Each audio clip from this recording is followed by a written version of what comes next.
So I'm getting ready for debate night with Beaver Politics. Hello, how are you? It is 6:10, just for reference. And I am gonna get up here and just add and send out my hellos to my peeps. Do-do-do.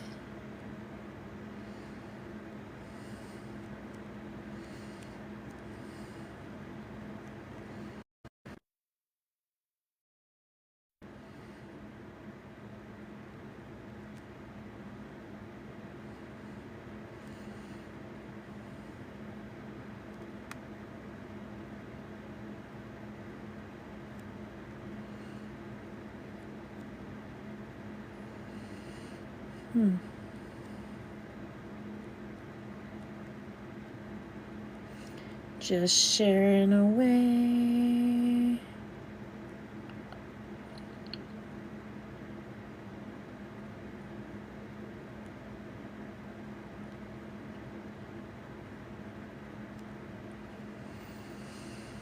Hello, everyone.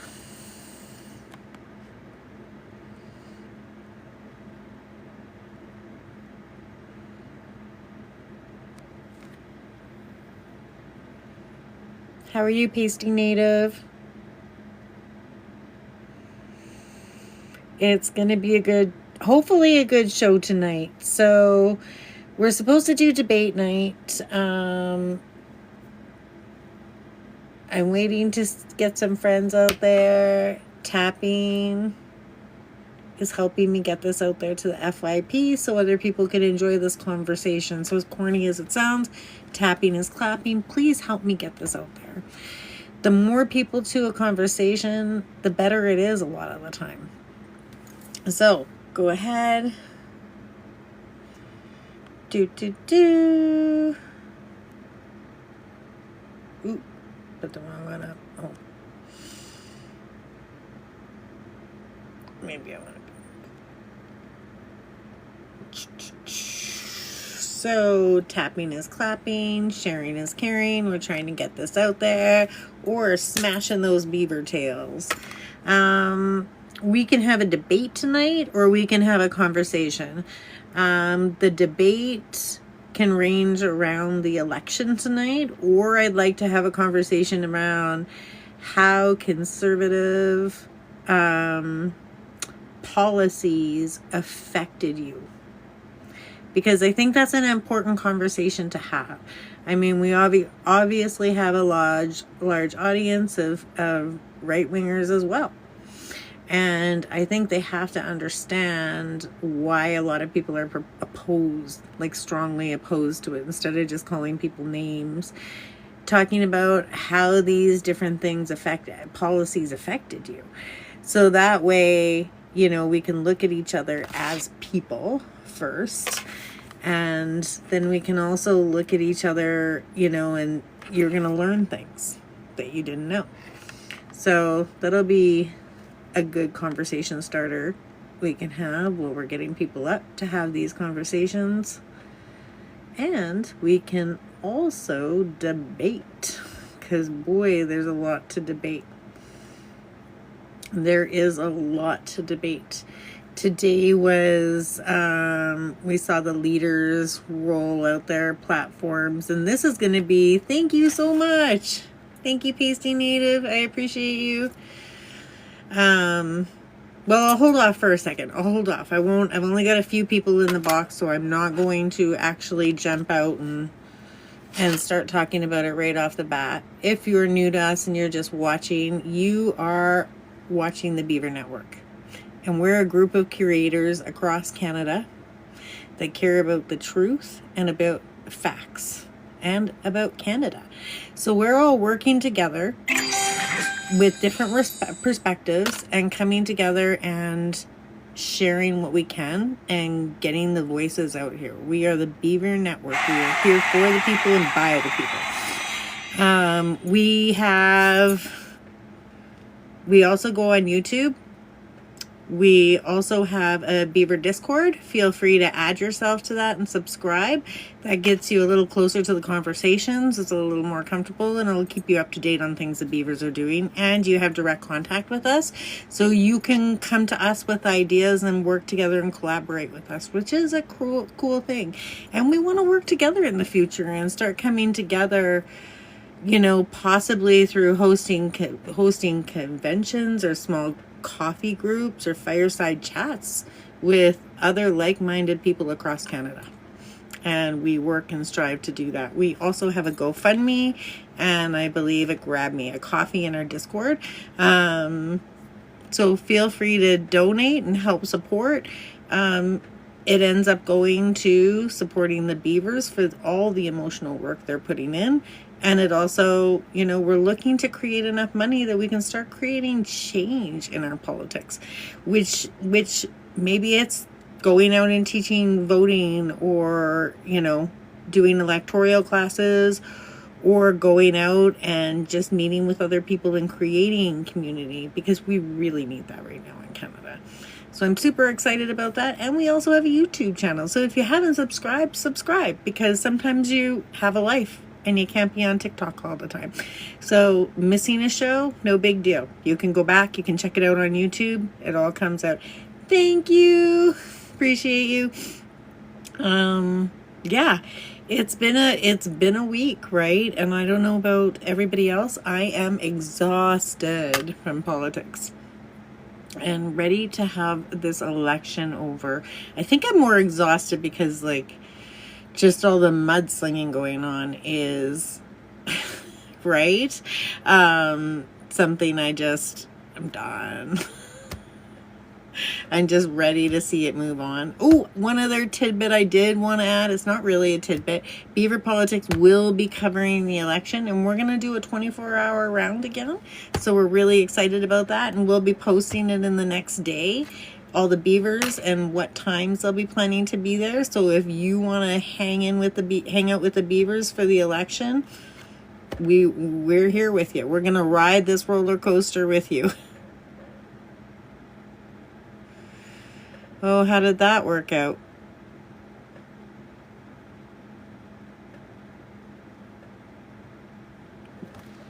It's been a brutal day. So, tapping is clapping, sharing is caring. Oh, that's got to be brutal. A Conservative majority. Yeah, that's a bad day. That's a bad day. And disappointing for Nova Scotia. A Conservative majority. Wow. Wow. Wow. I'm going to open up the boxes and invite a few of you up. I'd love to just start off with a conversation of how the week is before we open up with any debate, because I think it's really important that we start talking and checking in with each other.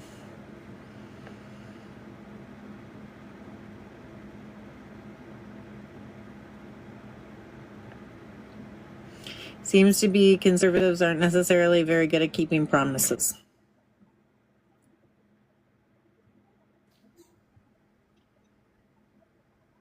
Hey there. Hey, how's it going? Good, thanks. How are you? Good. Can you tell me how to pronounce your name properly? McGilvery. McGilvery. For some reason, it's like I look at it and it's just not sitting right with me, so I'm not. Is it Scott McGilvery? It's Scottish, yeah, and it's other people's names I don't think have really like portentous meanings, but McGilvery in the original Gaelic means son of the servant of judgment. Ooh. It's quite apocalyptic. Mac is as far as most hosts get. They tend to just call me Mac. My actual name, my first name is Sean, which is even easier. Maybe I'll adjust that, because a lot of people, that's just a lot of characters that are just a line all together in the middle. Yeah, it's just it looks like English, and then it looks like a barcode, and then it looks like English again. Maybe that's what it is. I'm blaming it on my dyslexia, but I'm like, and I don't want to mess that up. You're not alone. You're not alone in struggling with my name. And it's even wrong on my high school diploma because there's so many legitimate ways to spell it. Like there's all kinds of like Mick and Mac and like VRAY and it. But enough about me. Love it. How was your day? Good. Relatively little electoral activity today, which was nice. Just looking after a few things here and there. I mean, most of the work is done. I was watching some punditry. Today I watched Good Talk, which is the YouTube version, of course, of the podcast with Peter Mansbridge and Chantal Hébert and Rob Rousseau from The Economist, I believe. Okay. Chantal Hébert, of course, is a highly respected Canadian political journalist. I dare say there is no more respected journalist in Canadian politics than Chantal Hébert. And she always has a great, a perspective I didn't consider. And obviously she has an enhanced perspective of Quebec. Which is, it sort of goes without saying, but her analysis always it never sounds like the other pundits' analysis, and it's dispassionate in a way that I think is really valuable. And yeah, she's covered I like that. Dispassionate is a really good way to describe her because her takes, it's not always expected. Do you know what I mean? Yeah. Where I'm going to get super emotional, she can kind of take that and take it down a little bit and deliver it. And she's going to pull a shot out that you were thinking, but you couldn't quite articulate in such a good way.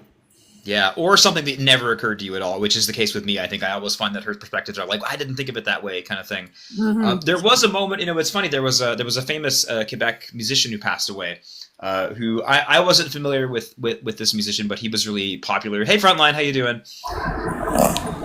Hello. How are you? I came up right in the middle of your sentence. Please keep going. I'll say hi after. No worries. I feel like we talked over you a bunch last night. I didn't hear as much from you as I was hoping to, so I'm trying to be a more gracious guest today. But there was a famous Quebec musician who passed away, and Chantal Hébert talked about it a little bit on Good Talk and got a little choked up, and I was she's sort of you know what I mean? She was really genuinely affected by this man's passing, and I thought that was kind of a unique moment for someone who's otherwise again like I said, quite dispassionate in her commentary. I appreciate that about her. It's just the news. She's definitely Rosemary Barton has nothing on her. Oh yeah, I mean no one has. That's almost an unfair standard. She's an icon basically. She really is. She really is. But I'm unfair sometimes. I can be. I'll take that. How are you, Frontline? Thanks for joining us. Oh, I'm struggling today. I'll be really real with you guys. My day started with getting stuck in an elevator with a conservative, and in my own building, so I had to hide my political opinion and just listen to the crap that came out of his mouth, and it was brutal, so brutal. He was talking about how he works in construction, and he's just so upset that all of these construction companies are just hiring East Indian dudes, and they're just lazy, and he believes that's bullshit. And the liberals did that, and they don't care about white tea people anymore. And I was like, oh my god, I didn't know what to say. I really wanted to be wow, you're such a racist, but I couldn't say that because lives in my building. But I was shaking and stuff, and he just kept talking, and I was like, I'm late for work. I really gotta go. Oh God, it was bad. And then, coming home after work and opening up my TikTok and seeing just the amount of conservative comments and Mr. Global's video that he did when he talked about, he actually endorsed Carney. He said that if he had to pick a candidate for Canada, he would pick Carney. And just oh my God, that comment section gave me the biggest headache. And then on top of it, I think I'm shadow banned right now because my videos are just not making it out there. And I'm pretty sure it's because I shared a documentary about the Proud Boys last night. I have been hearing that they've been throttling political content on TikTok, at least during the election or just in general. I'm definitely noticing lower impressions too on the videos that I've put out in the last little while. And almost all my content is political these days. So that's one possible explanation. So I hope you aren't shadow banned. Beaver Network is too, and it's part of why we changed our name. And that didn't do us anything. Frontline can bring in on any given night 150 to 200 viewers, and she's down to 50 viewers on live. Like, that's irregular. Go ahead. I think I've just been exposing a little bit too much right-wing stuff, and TikTok's not comfortable with it because I've been exposing like what MAGA pastors have been saying. I've been exposing a lot of like the right-wing podcasters. Last night I put up a 6-part series on the Proud Boys and their pardon and a little bit of the backstory, because like that's the thing, right? These things need to be shared wide right now, and there's a lot of good reporters that are doing it, but in my head I'm like, a little too late, guys. Would have been nice to have this stuff exposed years ago, but here we are. And yeah, I think that it's picking up on certain words and phrases that it doesn't want people to know about. So I have a big feeling, because once I posted that stuff about the Proud Boys, my account instantly like just stopped getting the views and the likes and the comments that it did. So I'm pretty sure I'm undergoing a shadow ban. It just sucks that it's like this close to election. Yeah, you know, it's funny you mentioned about your neighbor in the building and being stuck in the elevator with him and his sort of white grievance. You know, I just a few minutes ago I was doom scrolling Instagram, and Instagram I feel like gets worse every time I open it.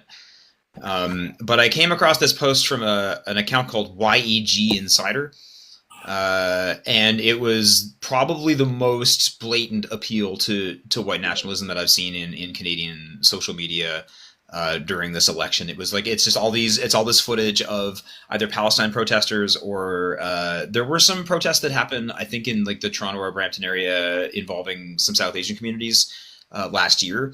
And so talking about this, I'm like, the Liberals brought in all these voters and they all vote the same, and the Liberals did this, and white Canadians need to organize. And I was like, okay, wow.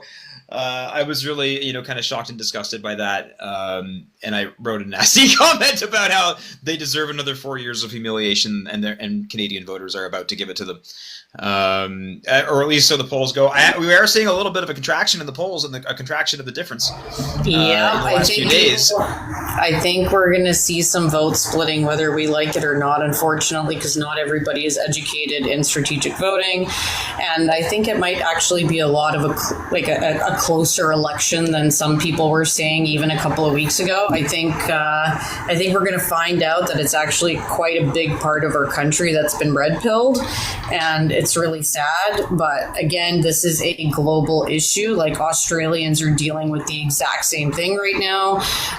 British are dealing with the exact same thing right now. French are dealing with the exact same thing right now. It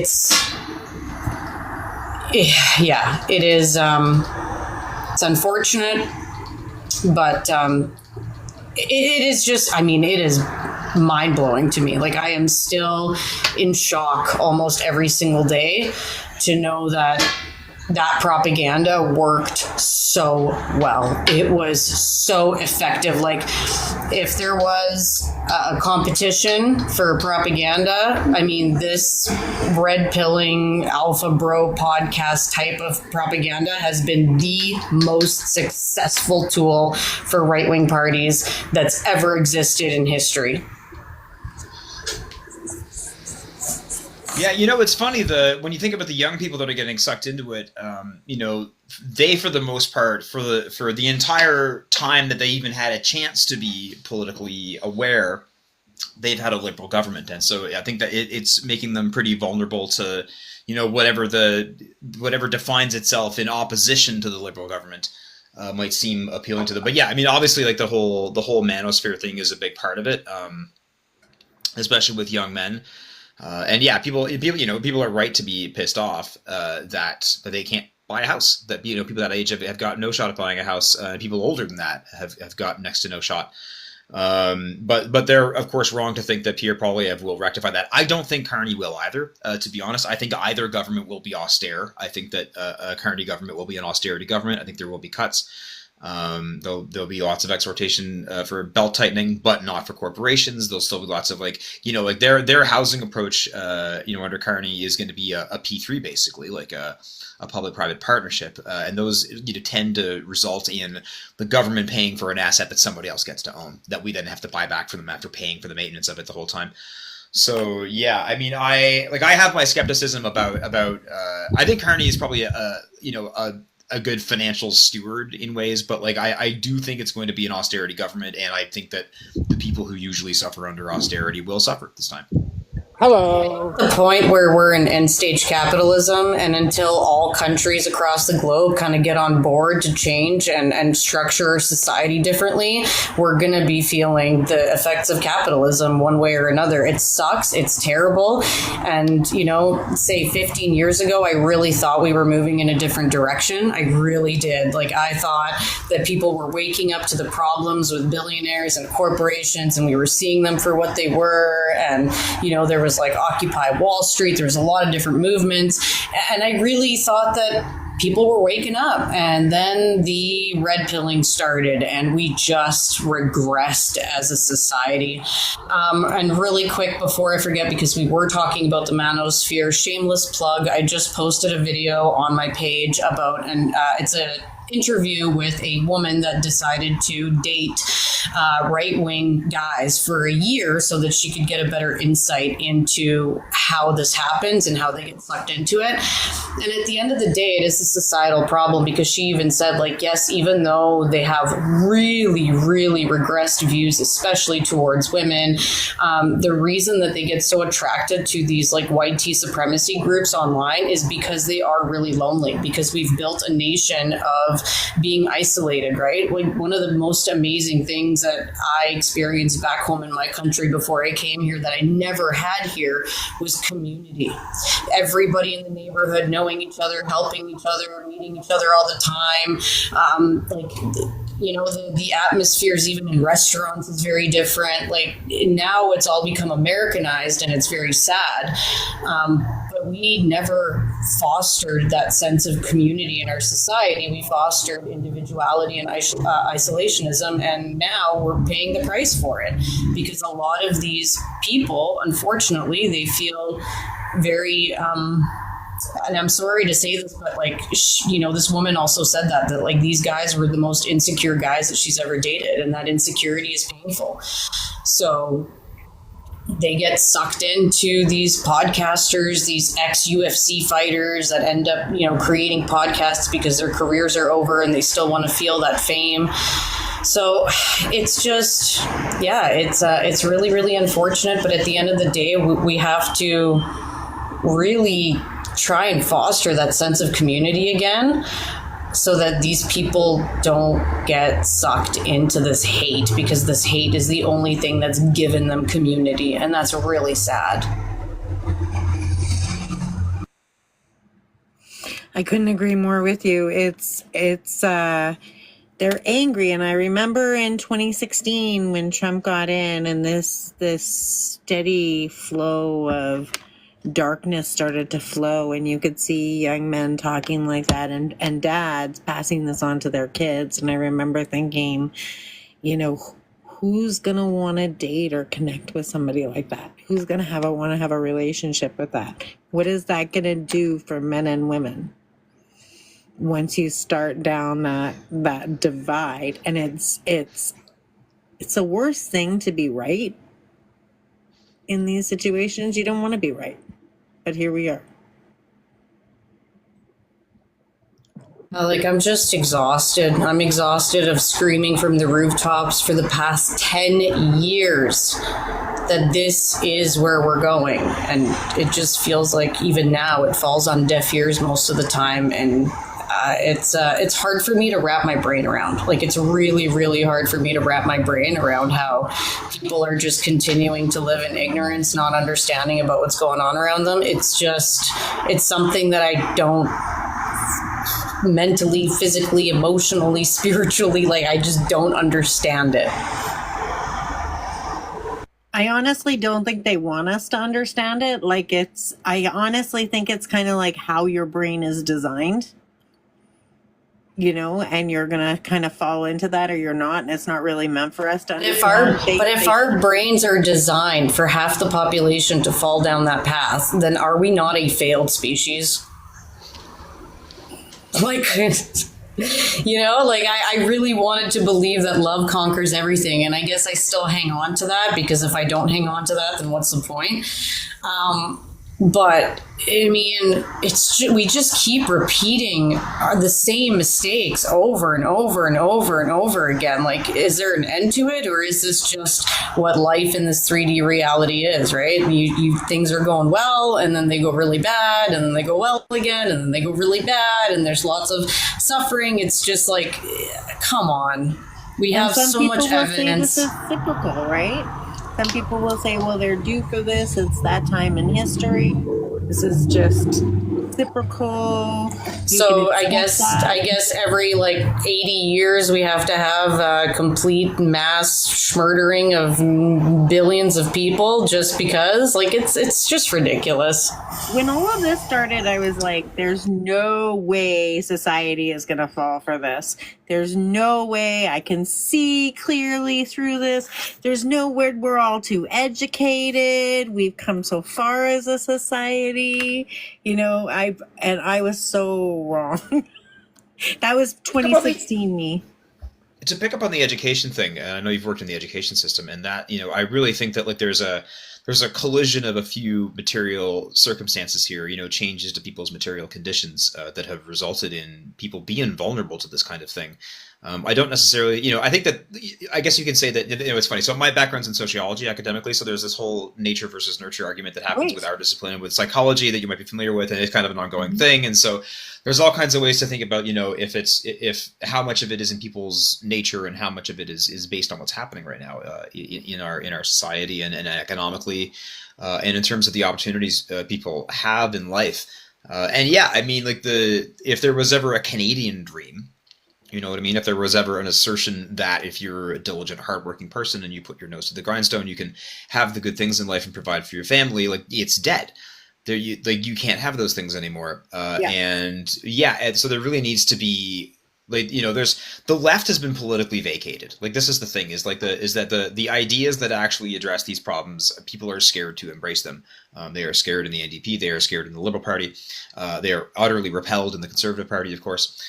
And so this is the thing is there's an increasing trend where ostensibly non-voters trend leftward because they're having increasing levels of political alienation because they're just not being represented really by anybody. And this, I think all the parties are clustered around the center, and thankfully, there's actually not much on tap for the extreme right, except for the PPC, whose leader apparently was out front of an elementary school today, harassing elementary school kids with a bunch of anti-trans nonsense. And so, that party, of course, has earned an eternity of and this is the losingest political party in Canada, whose leader was practically born into his riding. He was the incumbent. His dad was the incumbent before him. Couldn't win it even once under the PPC, tried in a few by-elections, couldn't win there either. So we're continued to be subjected to this joke. And I've watched a few debates with PPC candidates in Cape Breton, and it's just some truly weird people, right? People who are finding out you can't use Twitter discourse in real life. You can't just use these drive-by Twitter replies in a debate with someone who knows their stuff. Because what if it doesn't work? They don't know what to do. So yeah, I mean, there's an extent to which yes, there are ideas that can address the problems that we have, and yes, we need to just turn away from the same old we've been doing for 40 years. Everyone talks about the last 10 years. It's the last 40 or more. It's the last. It's Reaganomics, and all of the things that it brought, all of the destruction it brought to our healthcare system and to our public housing system, all the cuts that were made. That we're continuing to see the cumulative results of, and only in a delayed fashion because we stopped having kids. Yeah. So yeah, I mean, we have to fix people's material circumstances to prevent this sort of thing from happening, and we have to really restore our education system. Education and journalism are two such really important pillars of democracy that we've neglected. We've allowed them to decay, and now we're seeing the results. Now people are dumb and ignorant. And resent because we've made education so expensive. This is something I experienced growing up. This is kind of anecdotal. I don't know if you folks, if that gives it any kind of merit, but like I remember, like I grew up with other, you know, working class or lower middle class kids, you know, in high school, and because my mom was the assistant to the president, I got free tuition, so I got to go to university for free. And I remember how like they were kind of like bitter towards me about it. Some of my friends, because that's an opportunity they were actively being denied by how expensive post-secondary education is. And I think there's an effect to which anti-intellectualism in our society is being fueled by this sort of resentment where like, okay, well, I don't want to be in your stupid club anyway, basically, for, you know, because so many people have been priced out of education, and the people who do pursue it are sometimes sentenced to like, you know, decades of debt slavery. So And yeah, so even we if really you have get an to. education in our society, sorry for interrupting you. Sometimes I do that; it just comes to me. I was monologuing. Go ahead. It's your show. But even if they get an education, like I know with my husband, you know, he's a well site geologist for a long time, so he's very educated, and he was ready to get off the rigs. And I thought, you know, so I'm looking for all these jobs. But when you get into executive, you know, like I thought, oh, these great paying jobs in Alberta, those great paying jobs aren't offered to people.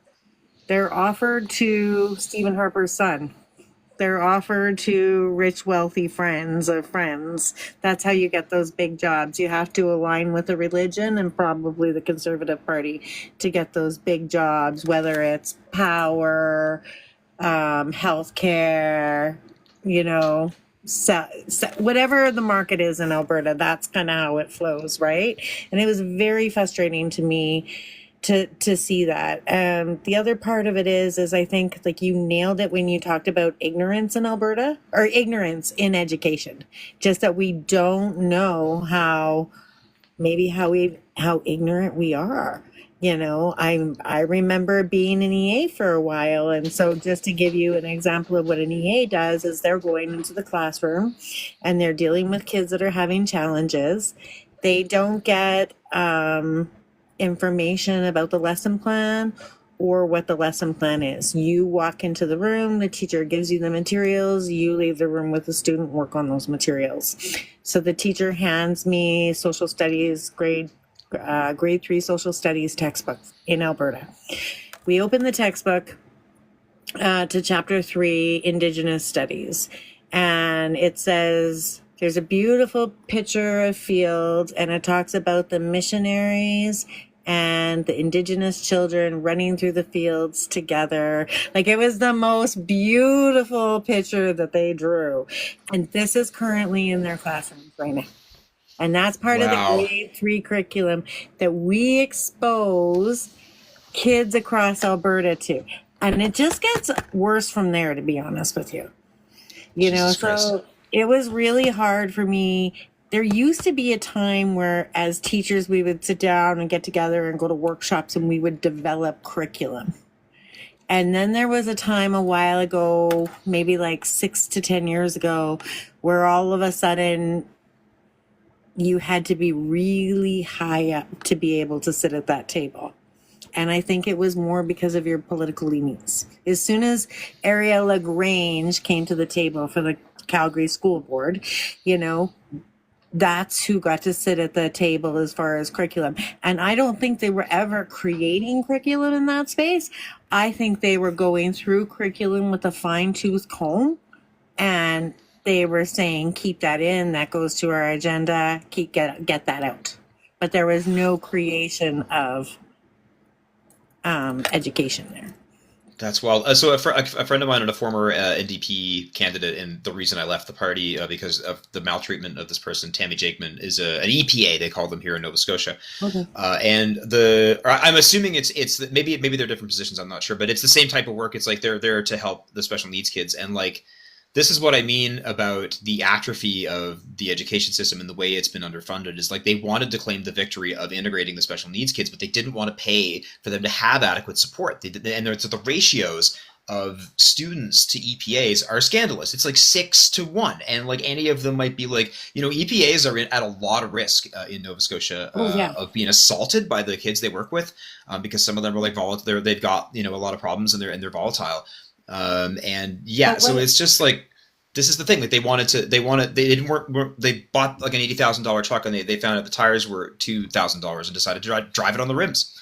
You know what I mean? Like it's absurd, and more is asked of education workers and healthcare workers every day, and it seems more and more bleak. And you can see the way that their workplaces are becoming toxic because of it too. Like it has a toxifying, cynical effect on the workplace when you're just doomed and you're not getting. You know that you can't win. Like when you know that like you're up against not only the task but the people who've hired you to do it.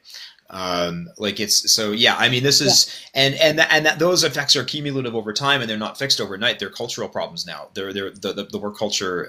I know that there's lots of people who are still deeply invested in the education system who work in it, of course, but like, but there's some people that are really just utterly, have been made cynical by the sort of the poor state of it all, I think. My classroom, I got to see it in real time. I had a classroom of 11 special needs students that were all functioning at the same level. So super successful pace of class because we could do a lot together. We also had needs, but we were able to integrate them as well. So it was a really cool space. As soon as the Conservative government, the UCP, came into play in Alberta, that classroom of 11 students turned into a classroom of 21 students. And none of those 21 students had similar needs. There was like 0 to grade 6 was their level, almost grade 7. And it was a really scary environment because you'd walk out of it and you would be like, okay, nobody was unalive today. We didn't lose anyone. Like those were the wins. Like I used to walk away going, I taught Emily to read today and she said 5 words, or, we got to go play a game and everybody played and nobody hurt themselves, right? Or each other. Those things don't happen anymore in the classrooms there.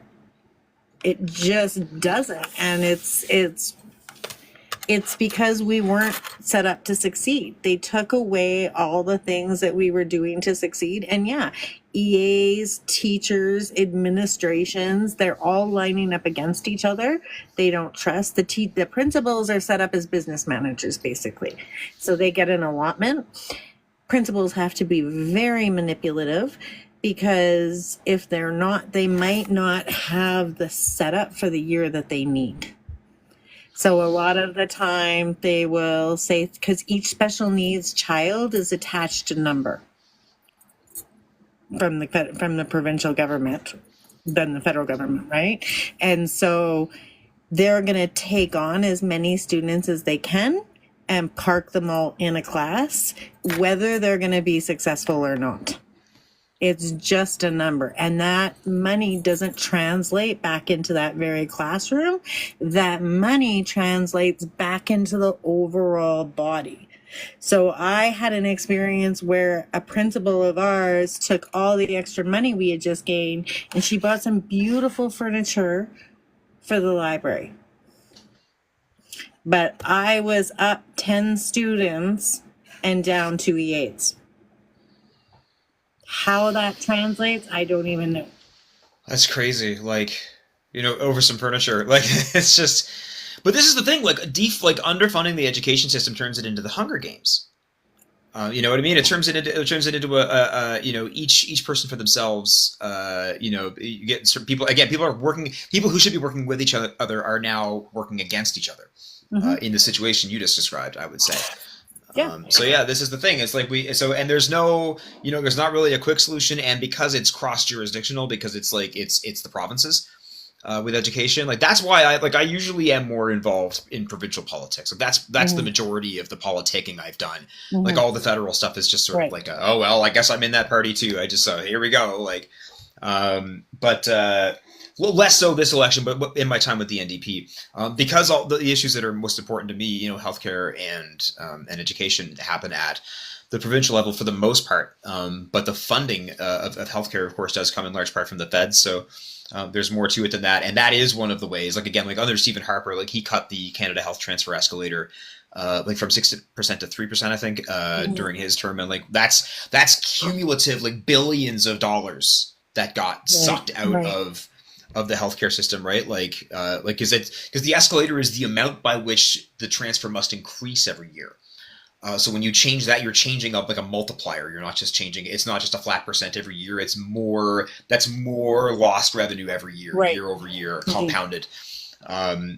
So yeah, so this is so there is like, you know, there are points of interface for the federal government to do something about it, but the provinces have been jerks about it. I've got a theory that the provinces actually want the Liberals to win because it means they can still continue to blame their problems on the Liberal government. It means they don't have. It's not a conservative because it won't be a conservative government. They can't blame it on the conservative. They can't blame it on Pierre Poilievre because he's conservative. So as long as they have a Liberal government to make the boogeyman, like in Nova Scotia, like when they put the, you know, we had cap and trade under the provincial Liberals. Right. And the Conservatives put in a new plan they knew wasn't viable. They put it in front of Ottawa. Ottawa said, you have to have a consumer carbon tax now.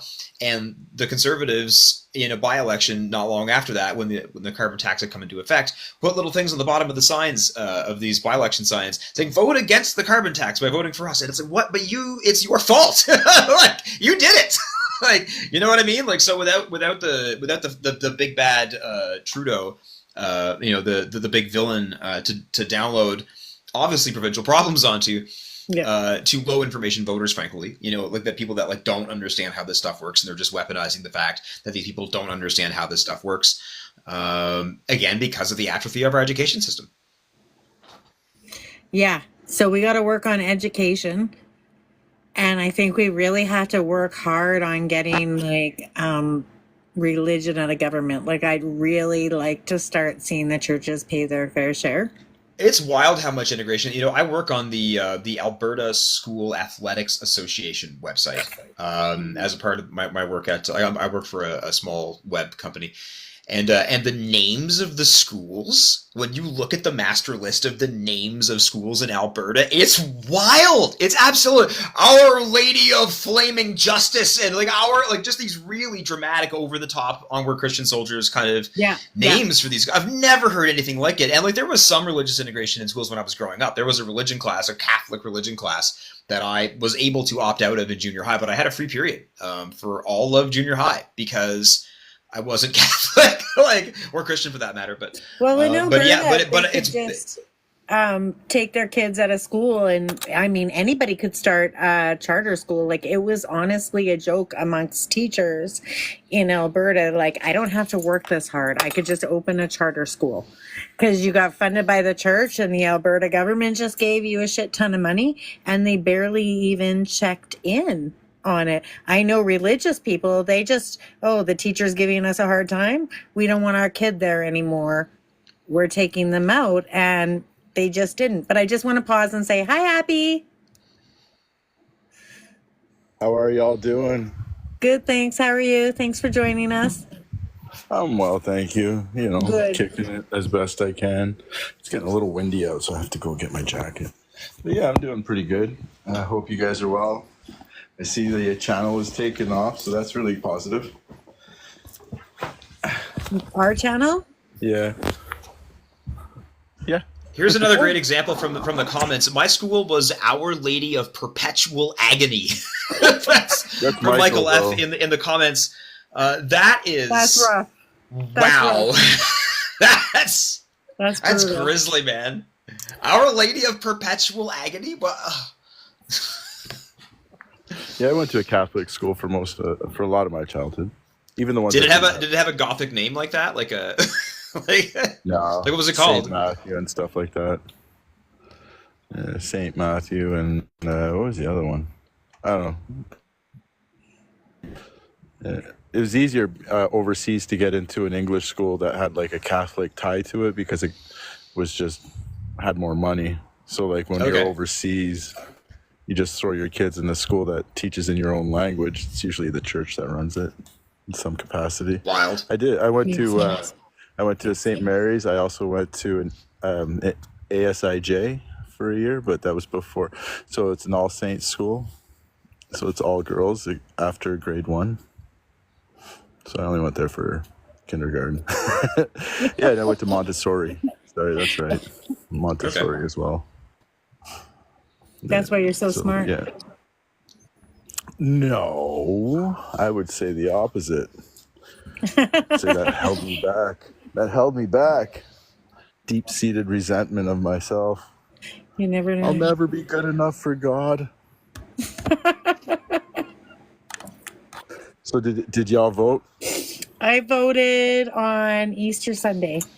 I was like, I'm atheist, so obviously the holiday is not going to affect me at all. And I was like, this is perfect timing. When I heard about the lineups, I'm like, all the littles are going to be catching their eggs. Grandmas and grandpas will be taking pictures. I'm good. So as we were in it. Yeah. I made wanted to 2 go, attempts. There's been huge lineups when I went. Like I went to one of the the advanced polling station the last day that advanced voting was open, and like yeah, they told us it was going to be like a 2-hour wait and we didn't have time. And then like I went to there's like the main returning offices at the mall, like it's at Micmac Mall. I'm in Dartmouth Cole Harbour. And yeah, they were just lined up all the way around the escalators at Micmac. I was just like, and I just had to bounce. So I'm gonna try and get there early on we election heard day. rumors here too. I haven't voted yet. I was busy. You're going to go out of the bitter end. Yeah, I am. The bitter end. Yeah, but I'll be dragging a bunch of people with me too. Oh, good job. Yeah. Nice. Make it a I got thing. the van, right? So anybody who was like, no, I'm gonna pick them up and we'll go. Good for you. Well done. I'm going out with the Liberals on Sunday to door knock. Hey, Sunshine. I've got a message you I'm we going have to out talk. Sunday as well to go door knock. Good Yeah, job. I love it. because we have a Yep. list of like potential Liberal voters, like who are committed, who haven't voted. So we're gonna go out there and drop some knock knocks. And I think there's a watch party. I got invited to the Green Party watch party Nice. because I was a member of the Green Party. I kind of assumed you might be at the Liberal Liberal Party. Oh, I'm a member of the Liberal Party. I know. That's why I'm assuming you're going to be there. Yeah. Oh, for sure. I'm going to the Liberal. I'm not like Mark Carney's is probably like out of my reach, but You were at the last one. yeah. But I mean, that's pre-election. So I have once he wins, I doubt he'll expectations. be- I doubt have he'll- expectations, and one of those expectations is going to be that you have a battery pack and you have your phone charged. I went last time. I was like, shit, I don't have a battery, and it was on a Sunday too because I was planning on picking one up, and It would have been so good. it would have been great. Yeah. I lost the login info, and I was kind of embarrassed to ask, so I've been. Hey, Miss Lotus Lady. How are ya? This is one of the first Maple Mines I didn't catch this week.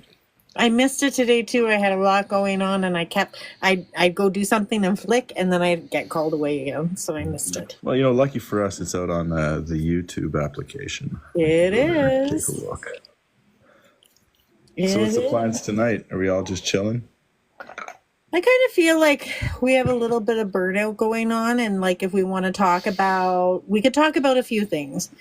I'm feeling like we can talk about, conservative policies and some of the things like why do we feel as strong as we do?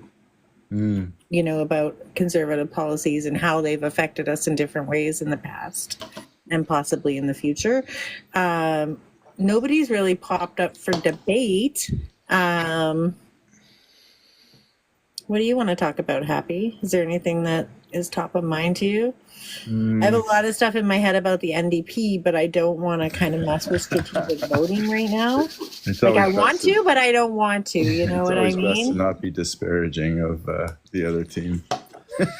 Well, I still want people to use strategic voting.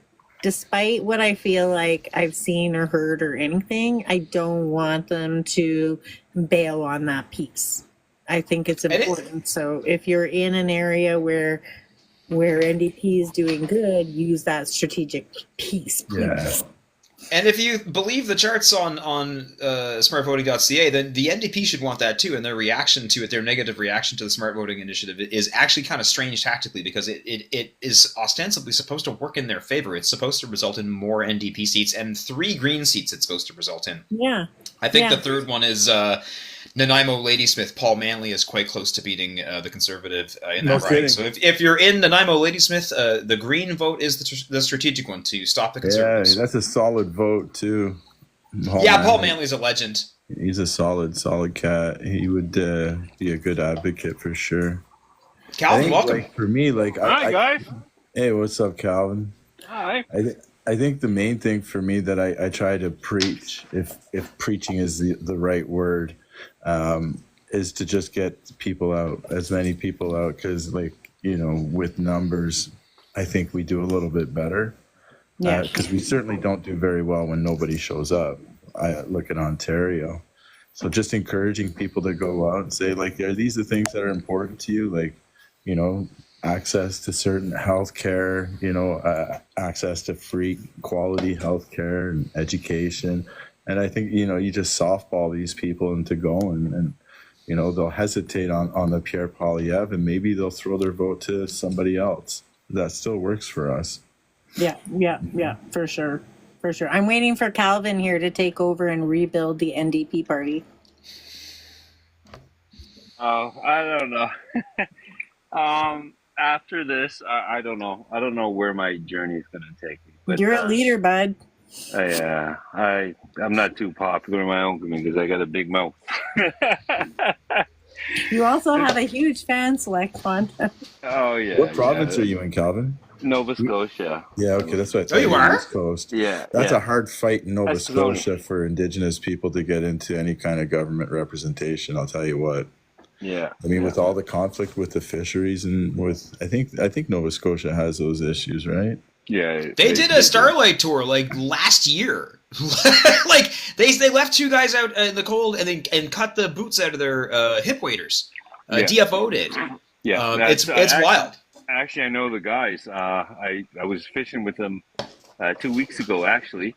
And what happened is, in the middle of nowhere, DFO took their boots, so they were walking on the pavement with nothing but socks for miles, kilometers and kilometers. And they could And took their phones too, didn't they? And took their phones. Yeah, it could have been a lot worse than what it was.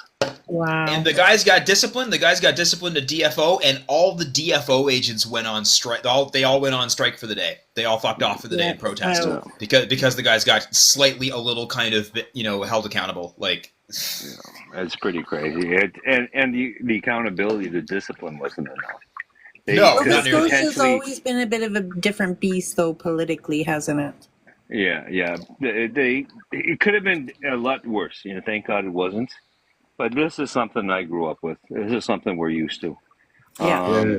My family's from New Brunswick, so we're on the Restigouche River, and on the other side of the Restigouche, we have the Listigouche Reserve, which is, and I grew up in the '80s, so forgive me if I offend.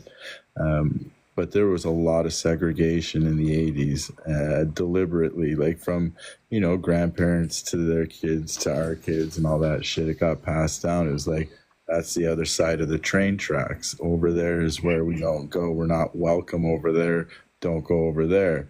And, you know, as a kid, like, I could walk across the Restigouche during the day, and the tide would come up. I'd get stuck over there, and, you know, I'd be fucked, but like, it doesn't matter.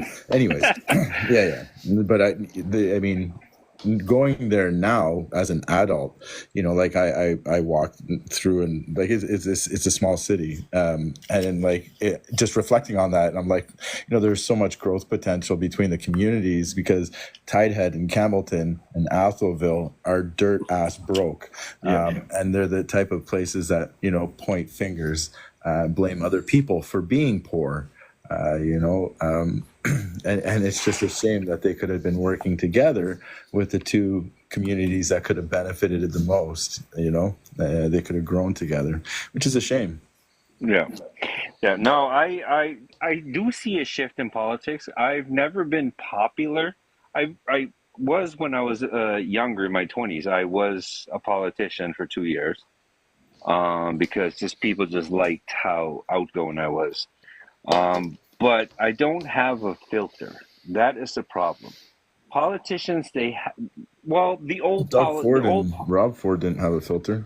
Yeah, well, that's true. The old politics, you know, all the politicians would shake hands, kiss the babies. Yeah, but that's the problem Nice now. pictures.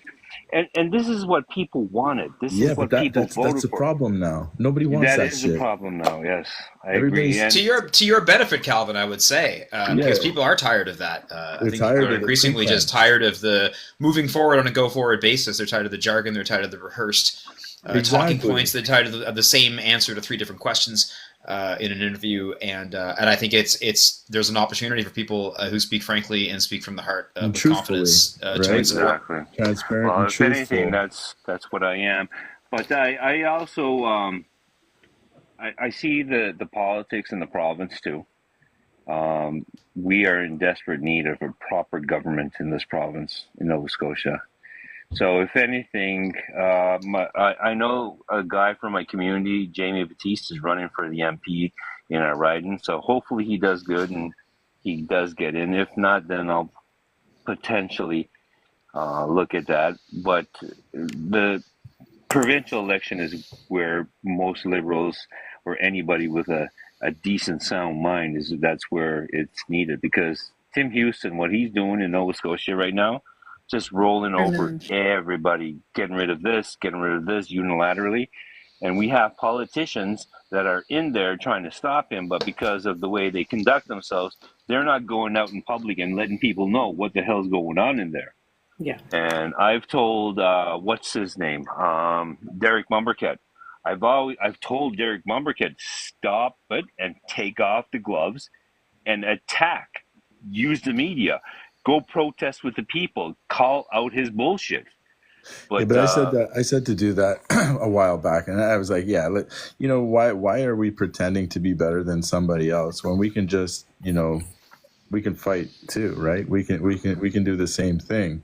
And the person looked at me and said, like, our character is built on something else.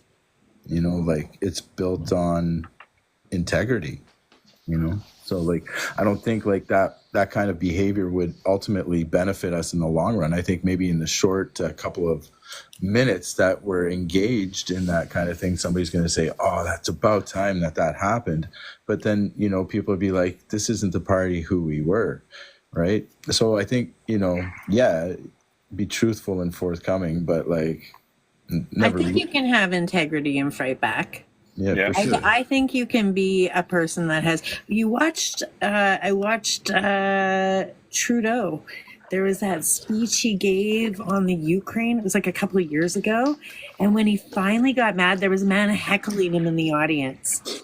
And he went right back after him.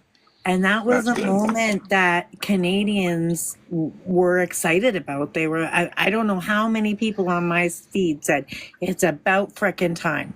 Yeah. And he spoke well. And I think in terms of the backlash, I think it's both. I think it's generational, basically, like in terms of like who's going to react better to aggressive politics. And I think we're seeing that with Poilievre, really, where we're seeing like he's having the most resonance with young men who are given to anger. Versus like older people are tending towards Mark Carney, like they see him as a more mature steward of the financial system. They'll be able to paint him as not a politician for like a little while longer, maybe, but like it's starting to wear a little thin. Like you're a politician now, but you're going to be the prime minister. You're already the prime minister. Like you're a politician whether you like it or not. But yeah, like as an example, like when I was working with Tammy Jakeman from the provincial NDP here in Nova Scotia, and I produced an election ad for her where she's swearing. Like we bleep out the swears. Like I actually had to use my keyboard to like press the note whenever she would. But like, and the Central Party approved the script, and the script was like, it was like the fucking this, and you can't do that. Like it was really like ribald, you know what I mean? And so I was surprised they approved it, and like we shot it and we put it out there. And like some people were, thought it was really refreshing, and it actually made a few of the political blogs. But there was an older crowd who were sort of like pearl clutching about it and saying, well, no, this is sort of unseemly. A politician shouldn't conduct themselves this way. And so, yeah, I think, we are seeing a real, and there's even like generational differences in the distribution channels of social media now, where like if you like Facebook tends to be for people like my age and older, more or less, with a little bit of variance, and like then there's like the next bandwidth down is Instagram, and then TikTok, and you know what I mean, like and there's lots of overlap and there's lots of exceptions. Like I'm 48 and I'm we're all somewhat long in the tooth here. I don't mean to speak for everyone, but myself at any rate. So rude. Do you know what I mean? But So rude, we are Sean. Speak for yourself. we are for the most part That was my outside of the pride. TikTok demographic. I Yeah. would say. I'll put it that way. Let's not kid ourselves, but yeah. So like, there is a real fracturing along generational lines, just like in Canada. There's this fracturing along rural urban lines, which I think is the real origin of the sort of like Western alienation thing. Is like those areas are very heavily rural. And so that's where you're seeing, like, the rural areas of Nova Scotia, the rural areas of Ontario, they tend to go conservative, or they have in the last few years. Like there's just less of it. Just a second. Like, Just one sec, quick. Calvin, for some reason, AI is in my messaging there, and it says Calvin's political roast. It's are we prompting roasting the chat. Calvin? Is that what that means? Like, I don't know. You're so popular. AI is chat like. AI, it's actually AI is also the TikTok by content on my videos are not being pushed out anymore. Everything is shut down on my end. So the only time I can really talk and get my message out is on lives. And Yeah, now I got AI following me online here too. Jeez. No, Yeah, once, it's- yeah, once you're it- once you're hit, you're hit. Yeah. Like your account's done. They don't let you out of that. Yeah, and that's why I've been very careful of what I repost and post, because you can get banned now from reposting stuff too. Yes. But people are sick and tired of politicians, because politicians have ignored the youth for so long, and they've been catering to youth. I mean, catering to older demographics, right? They completely forgot about the youth. So, and this is where the Conservative Party and the MAGA Maples, or MAGA down in the States, capitalized on that, and they indoctrinated with Charlie Kirk and with all these Joe Rogan and all this. We got what's his name? I got a term for all of those Yeah, people. we got all those guys indoctrinating kids. So they capitalized on a good mess. Like they recognized, they identified a group, they targeted them, and then targeted them well. So moving Insecurity. forward, if we survive this election, moving forward, you're going to see a lot of political parties shift their messaging back to the youth, because now they're seeing the youth uprise and say enough is enough. Well, they released a study where they said the voting bloc was switching, right? Like, so the baby boomers were the largest voting bloc, and that was like generations. I think I'm not positive, but like it's been a while, and now I think one of the younger generations entered voting age. It was like the millennials or something like that, maybe, or the ones after the millennials. I'm not sure. It's not Gen X. It's I don't know. a couple, and so they became or they will become the largest voting bloc within the next 5 years or something like that. So you will see that, and it's like INCEL evangelism, and they're appealing to a core fear of inadequacy, and I think that really resonates with somebody who feels as though they have to give something up in order for somebody else to gain. And they operate on a zero-sum kind of level. It's being red-pilled, right? And I think that's prevalent against people who are convinced that there's, a moment of despair. What's crazy too is I deal with a lot of youth all the time. I'm at the gym, I work out, talk to them a little bit. This is I'll tell you how I view and how they view politicians. We view politicians as cowards. Pierre Poilievre, all these prim, polished politicians, it doesn't matter what party they're from, they're cowards, because they won't tell you what's real and what's actual facts. They will dance around the issue and give you a political answer just to shut you up. And this is what people are sick and tired of. And so politics is shifting now. Politics has to be real, but at the same time, it has to be respectful. But at the same time, you can't let your emotions take control of you. So if you get confronted by Rebel News or something like that, I think the Jamie Batiste, he was confronted with Rebel News once. I mean, he ran into his building. If I was the politician or the MP, I would have stopped. I would have taken out my phone, and I would have said, "Hold on, I'm going to start recording this, because I don't want you to edit this interview for your own liking. So I'm going to have my own copy, and you're going to have your own copy. And if you try to edit this, I'll release this. So what do you want to ask me? And then I would answer whatever questions that they had. Frontline looks so fucking miserable as a gingerbread right now. It's hilarious. She Oh, does. that's so awesome. She's my hero, man. She when I first met her, when we first started this, she kind of just inspired me of her tenacity and her intelligence, and I just kept following her and just kept drawing inspiration from her. Are you listening, Cookie? Thank you. I'm totally listening. Good. Are you okay, Cookie? Yeah, I'm okay. I didn't really get a word in, and I don't like interrupting people. And every time I wanted to talk about something, by the time it gets to my turn, it's like 10 minutes later, and then I forgot what I was going to say. I'm So sorry. We babble on here. that was such a Canadian panel response. That was like, I'm sorry, in a chorus. I love it. Now we want frontline time. Bring it on. I mean, we kind of came back full circle. We started the live talking about the red pilling and how that's a massive problem, and here we are again. So I don't know. I'm just like, I want to rip my hair out of my skull. Can I say something, Frontline? I think your content and Calvin's content, Miss Radical's, Happy's, everyone's content has saved me from going over the edge. I have to be honest. Because if it wasn't for you guys, I would probably be in the hospital right now with grippy socks or something. Because I don't know how I'm making it out alive in this end. Because it's one thing and it's another and it's another. And I live in this fucking blue wave. And I can't escape it. I need out of this red wave that I'm in. Or blue wave, whatever you want to call it. Mm-hmm. I feel like a little blue dot, a little red dot in a blue wave, and I just can't do it. Yeah, it's hard when you have so many people attack you from all sides.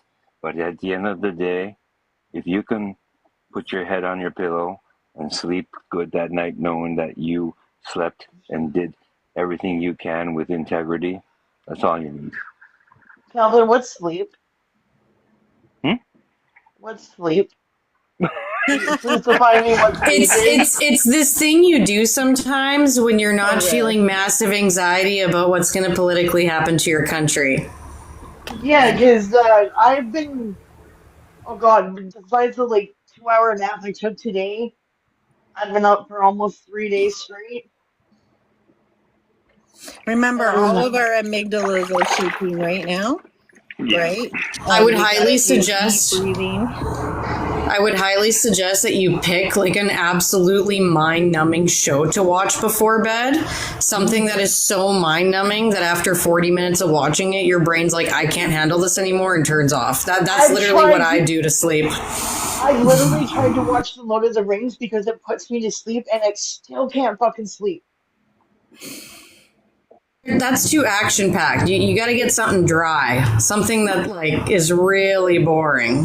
Rick and Morty? Yeah, no, Rick and Morty. I'd just like to say hello quickly to Tiffany. We haven't had a chance to check in with you. How are you doing, Tiffany? Hey, I'm still semi-sane. I don't know what that means. I don't know if that's a good thing or not, but I think I shared a story on my TikTok today and on my Facebook, and people aren't necessarily responding well to it. So What was the story? it is what it is. But for me, Smarshy, it was a story I shared with Frontline. There was a woman who came forward who went to the Saskatoon Pierre rally, and she wore she got tickets, her and her friend.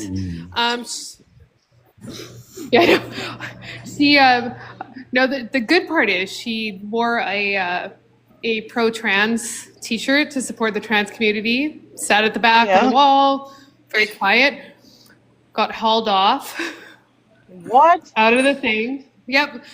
You'll have to read the whole story. I have her take the person who was with her and then one of her friends, like I'm reliably assuming one of her friends in real life had come into my comments on Facebook saying like, hey, this is true. Media's reached out, they have a video. And so obviously I can't really confirm beyond that because clearly I'm not a news media outlet. But for me, reading through her comments from people who have known her, because she posted this almost 24 hours ago, you can tell people who know her in real life and stuff because you can see their comments and you get it. You know somebody who's a real friend and somebody who's your social media friend. And I was reasonably satisfied that this story seems reliably true. People aren't liking it too much because it sounds very much like that. I think it was Spokane where they hauled the woman off in handcuffs. The private security. Yeah, similar thing. And so people are on Facebook are kind of just not loving it right now. And I'm like, well, I respect if you need more confirmation, you need to see the video. I respect that. And I'm sure I respect her decision to want to share it with a reliable media source so that it is taken as credible and not just posting it on her Facebook. I get why she'd want to do that, but I'm not going to force her to do anything. Right. So yeah, but I was reasonably satisfied that it seemed like a credible and reliable story, that this was not just something this person made up to smear campaign the PCs. It's upsetting because it really. What's the story? Oh, it's. You want me to try to tell it? Yeah, go ahead, Frontline. But yeah, I'm exhausted. I was arguing with somebody on Facebook.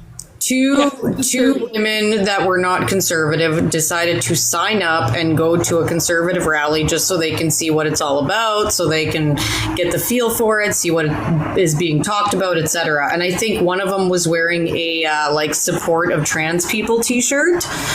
And anyway, her and her friend literally got dragged out by security and got threatened to be arrested if they did not leave the rally.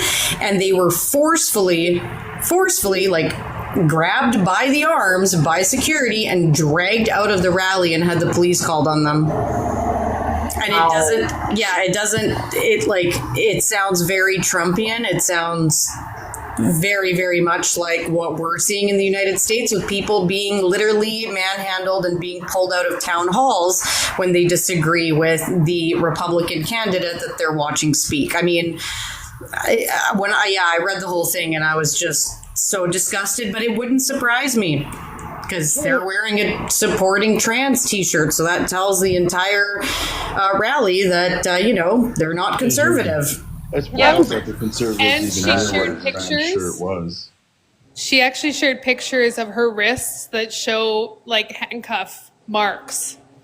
So Wow. yeah, I'm assuming. My thoughts are that this story will at some point be posted somewhere. People in her comments had her connect with Boots on the Ground, Rachel Gilmore. Somebody even in the comments said, hey, if nobody reaches out, I have friends and contacts at CBC. So I'm hoping this story gets out before Monday, mainly because people deserve by Monday to understand what they're voting for and who they're voting for. I tried to fact check it as best as I could, given the fact I'm not news media. I found it reliably credible enough that I was willing to share it.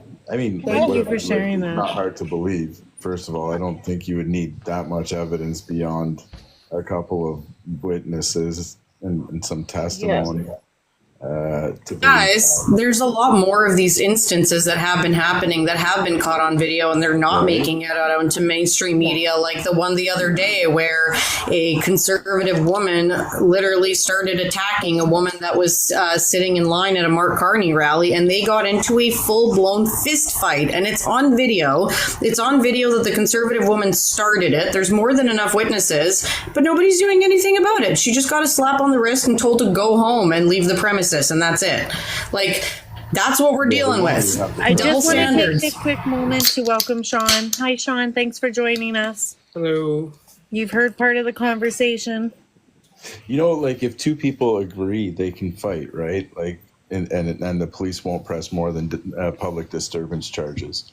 Like you're never allowed to disturb the peace, right? Like you're not allowed to do that. So if you get into a fight, even if you agree to that, and it disrupts the people around you, that's still illegal. Hey, bro. But like it's wild. Under Section 34, you can actually agree to it. You're still not allowed to really hurt each other, but that may be why that may be why she wasn't charged. It's a very American tone, though, right? What we're seeing right now in this election cycle. And it's sprinkled all over Canada just a little bit. Just very shocking, very in our face. Yes. Not so demure. I just want to touch base on the Jordan Peterson and Joe Rogan interview that I saw. Sorry. I know I had to I have the same reaction, you guys. I'm so sorry. But the fact that they literally played it out to the nines was that, oh, Trump did this and Trump united Canada. And, it's, yes, Trump united Canada and didn't really think twice about what he was doing. And the one thing that Joe Rogan said that sticks with me today is, oh, you're talking about a country that has national pride. Like, you thinking they won't have national pride? The one thing that Trump fucked up with was calling us the 51st state because it united everybody. Even Quebec is on board.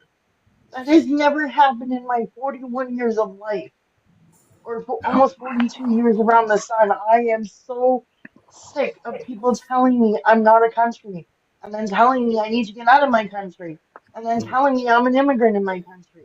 What is it? I'm either Canadian or I'm not. Or I'm Indigenous or I'm not. Yes, I'm Indigenous and I live in Canada. I'm Indigenous first and Canadian second. I don't give a crap. ZB said it best. I'm Indigenous. Who lives in Canada because I'm not a squatter. And that's right, I'm not a squatter. I'm just a person trying to survive. It's a lot scarier too because you can see that people are trying to pave a way for secession, and like you have, small as it may be, Americans can get really like, they can get a little bit crazy when it comes to like quote unquote freedom. And when Alberta or like a handful of Albertans go and say they're being suppressed and they convince Trump that they're being suppressed, the guy's messed up enough to like park some troops here to protect the rights of those people, right? Like that's my fear. It's not. They're not oppressed. And then the other thing is that, and I'll just finish up here, Smarsh, and you can take over. But like in the States, they're engineering a state of poverty so severe that pretty soon they're going to be like calling for martial law in some areas. When they use martial law to do things, they have pretty much free reign, and Trump doesn't need to go to the judicial branch or whatever to get permission to go to war. He can just do it in the interest of the country, and he can convince Americans that the resources they need are up here, and then he can try to convince a pocket of Americans to just come and take it, right? Like, you guys ever seen an Abrams tank up close? Yes. If go they ahead, Smarsh. they did an analysis on that though. If they tried to invade us, they would have generations of looking over their shoulder of Canadian resistance. So, dude, we got 35 million people in this country, right? 41. 40, you're right, 40. 41.2. Yeah. Okay. Thank you, Sean. They have more people in one state than we have. The only saving grace, mind you, I'm not fear-mongering, the only saving grace is that there's a lot of Americans that don't want to do that.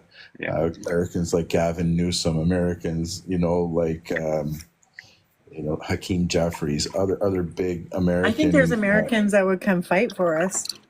Absolutely. I think they would, there'd be a fight internally before they could ever make it up here. Hopefully. And this is the thing. I keep telling my friends, and I will not shut up about this. If you think you're oppressed now under a liberal government, wait till you have a.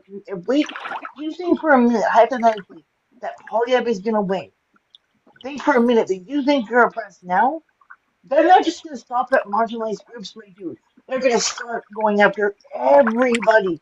Once they found the marginalized communities, the 2SL, the 2SL plus community, they've got the BIPOC community, they've got the disabled community. They're coming for you next. Well, you And heard that's the Kennedy, thing. right, Smarsh? You heard Yes. Kennedy this week, and it sent chills down my spine. For so many, And like that's I taught the special needs community for years, but it also confirms every one of our worst fears around racism, around the marginalized community, around like everything. It confirms it all. Who did the same thing? Who did the exact same thing back in 1930s Germany? That's Right? what I was going to Like say. same thing. We are I mean, they watching had it those again. rallies. We are watching it again, and it is happening. There are so many pieces that are all coming together. Like it is absolutely terrifying. And that's the thing. I have this shirt that says, equality for others does not mean less rights for you. It's not pie. It's absolutely true. Giving equal rights to everybody and equity just means everybody gets to survive. And this is why I talk to my family about this. Like, shut up, we don't want to hear about it. No, because if you stop talking about it and you just let it happen and lay down, you're going to make the same mistakes you're going to repeat. And they're like, "Oh, you're just paranoid." I'm like, "No, because I'm part of the disabled community. I'm part of the BIPOC community, and I have a uterus. I'm definitely going to be fucking made to have babies for people who can't have babies. My uterus is not for other people to rent out to other people who can't have babies. I'm sorry that people can't have babies. That's not my responsibility to give them a child. I've already had a birth alert called on me. I don't need another one. I'm done." Yeah, you're correct. I just want to get back to Frontline there so she can finish her thought quick because it goes quick. I'm going to free up a square, actually. Have a good one, folks. It's been great to see you all. Thank you. Thanks for joining us. My pleasure. Bye, Mac. Yeah, sorry. I was just talking about all the different pieces that are coming together. He arrested a judge last night, I think. He's used the Aliens Act. We now have tons of reports to say that 75% of the people that are being deported were not, tied in with gangs or illegal activity or any of that. It's all coming into play, right? I mean, he's already basically said that trans people don't exist. There is legislation that he's trying to write to pass a nationwide AB ban. Now they're going to go after autistic people. What's next? I mean, it's they're going to go after. We already know any kind of like pro-Palestinian supporters. It's happening. It's happening all over again. And for but lawyers, this time it's on a global scale. Lawyers are getting this. Threats. It's going across the board. Across the board, anybody that could help those people are getting those threats too. Yeah, this is what I realized months and months and months ago, almost a year ago. And then 6 months ago, when I finally saw and knew this was it for the United States, and I was seeing it in Canada, I freaked out. I went to every politician. I went to the member of parliament here. I went to the politician representative in the province here for Nova Scotia. Went to the police. I went to all the leaders in my community. Nobody listens. But somebody that's followed history their entire lives, it's very clear. I don't know how clear it can be. Yep. And just going back to what Happy said before, like Mustache Man didn't need very many people in Austria to want to join Germany for him to go in and take over. And at first it was just that little part. So just that little part of Alberta. Then it was the rest of Austria, just like it will be the rest of Canada. And we have to fight. We have to stand up. And this is what I've been We had saying that to my, Neville Chamberlain moment. yeah, we have to stand up. We have to fight. We have to get louder. But when they go lower, we go higher. Because if we keep the high ground, Winston Churchill. we are not going to be like them. We are not like them. And it goes to the Kendrick Lamar song. They're not like us. They're just Now, not. we can't like wait for like in World War II, England and France waited and waited and waited to do anything, and like Germany had already taken over, I think, like 2 whole countries before they did anything. Look at Ukraine So right now. we can't sit on our hands. Yeah, you got Ukraine right now losing ground. They're attacking Kyiv, and then I would think Poland would be next. Yeah. But if Poland's next, that means we're all going to war. Poland's a NATO country. That's my point. Yeah. But wouldn't At they that have to point, go like, through that's when Estonia Trump and all would say that we're not stuff? getting involved, and Russia would have its way with Poland, and then Trump would be like, "Hey, Canada, guess what? You need protection. It's time to pay up." And then they would try to extort protection out of us. Right. Go ahead, Sean. Yeah, I was just going to say that when they to get to Poland, wouldn't they have to go through like Estonia and Lithuania and all that? No. No, Oh, it's okay. right there. It's bordering Ukraine. Oh, yeah. I wasn't thinking about that way. Duh. Sorry. Yeah, like if they gain all the ground in Ukraine and they own, I mean, if they take over Ukraine, then they can just leave Ukraine wherever, in whatever direction they want, right? And Poland is on the northwest border. Yeah. Oh, I do have good news to share with everybody. I thought I told everybody. Lithuania, I think, is there too. They could be in trouble. Anywhere where they've had like any of those USSR satellite countries, they're pretty much in trouble too. They can kiss their sovereignty goodbye. I think this is important. Tiffany says there's a protest tomorrow at the Alberta Legislative Grounds at around 2 p.m. So if anybody has a chance, get out there, share, go with a friend, go for coffee, go protest a little bit. Do it while you can. In a restaurant, so I know it's really loud here. So I'm trying That's to okay. put it in the comments. But yeah, it's to protest the UCP's questionable policies. There's my PC version of it. Questionable policies. Well, yeah, a major questionable policy is how they're going to push through those pipelines right through Indigenous territory, right through First Nation territory, right through other provinces using unilateral power. He is Well, terrible at her job. Terrible. Well, they said it right there in the policy declaration. How he's going to do is going to get rid of the Constitution and centralize power to an authoritarian government. That's right. He said that before the election, and now he's put it down on paper. Yeah, the fact that he said on the English debate, word for word, when I'm prime minister, I'm going to sell federal land. Motherfucker, you can't do that. Federal land is crown land, and crown land is indigenous land. We did not give up our land. We share our land. Do you think they respect treaties and stuff like that? No, I'm I just know they curious. don't have to, but I'm just saying it doesn't make any He's not gonna give sense. a rat's ass about that. Yeah, look what happened in New Zealand. And Yeah. Look what happened in Ontario. Yeah. They don't care about the law. They will apologize later. Totally agree. The law is just kind of a gaslighter to the whole conversation.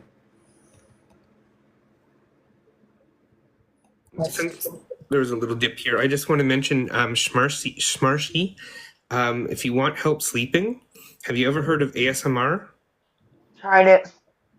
Even you've tried all. There's tons of different ones. I've tried that. I've tried the Have you tried God's Way? I was gonna say that. There's something God's called. Way. Do you know like military speak? So if I say Charlie, Bravo, Nitro, Yes, I know what you're talking about. so you can get drops, and one drop will do you. and I swear to you, I will mail you a $50 gift certificate to your choice of restaurant if you can't sleep after that. Okay, I will look up that because at this point I hate to say this, I'm using these psilocybins like they're going at it like they're fucking Skittles right now. What Just to is? get it like psilocybins, mushrooms, shrooms. Oh, Yeah, I'm using that to go to sleep because I'm popping them like Skittles, and it's not supposed to be done like that. I found an old bag of shrooms in my garage from I don't know how long ago, and whatever, I was taking little bits. The last bit of the bag had like a stem in it, but it was flat. So I'm like, whatever. I fold it up, little tiny little piece, throw it in my mouth, and half hour later, it's not hitting. I went to bed. I woke up at 3 o'clock in the morning, and I started doing breathing exercises to calm myself down because I had no idea what was going on. There was a whole world of stuff in my head before I woke up, and then I'm like, oh yeah, fungus. I Guys, woke up, I'm like, I have to drop down. I'm turning into prune in here. Thanks for coming, Calvin. All right, Thank see you you, guys. Calvin. Bye, Have a good Calvin. night. Calvin. You too, guys. Bye-bye. Take care. I need to get me a hot tub like that. That looks comfortable. Right? That's the way to do TikTok. We have blow up ones that are not too Costco. expensive.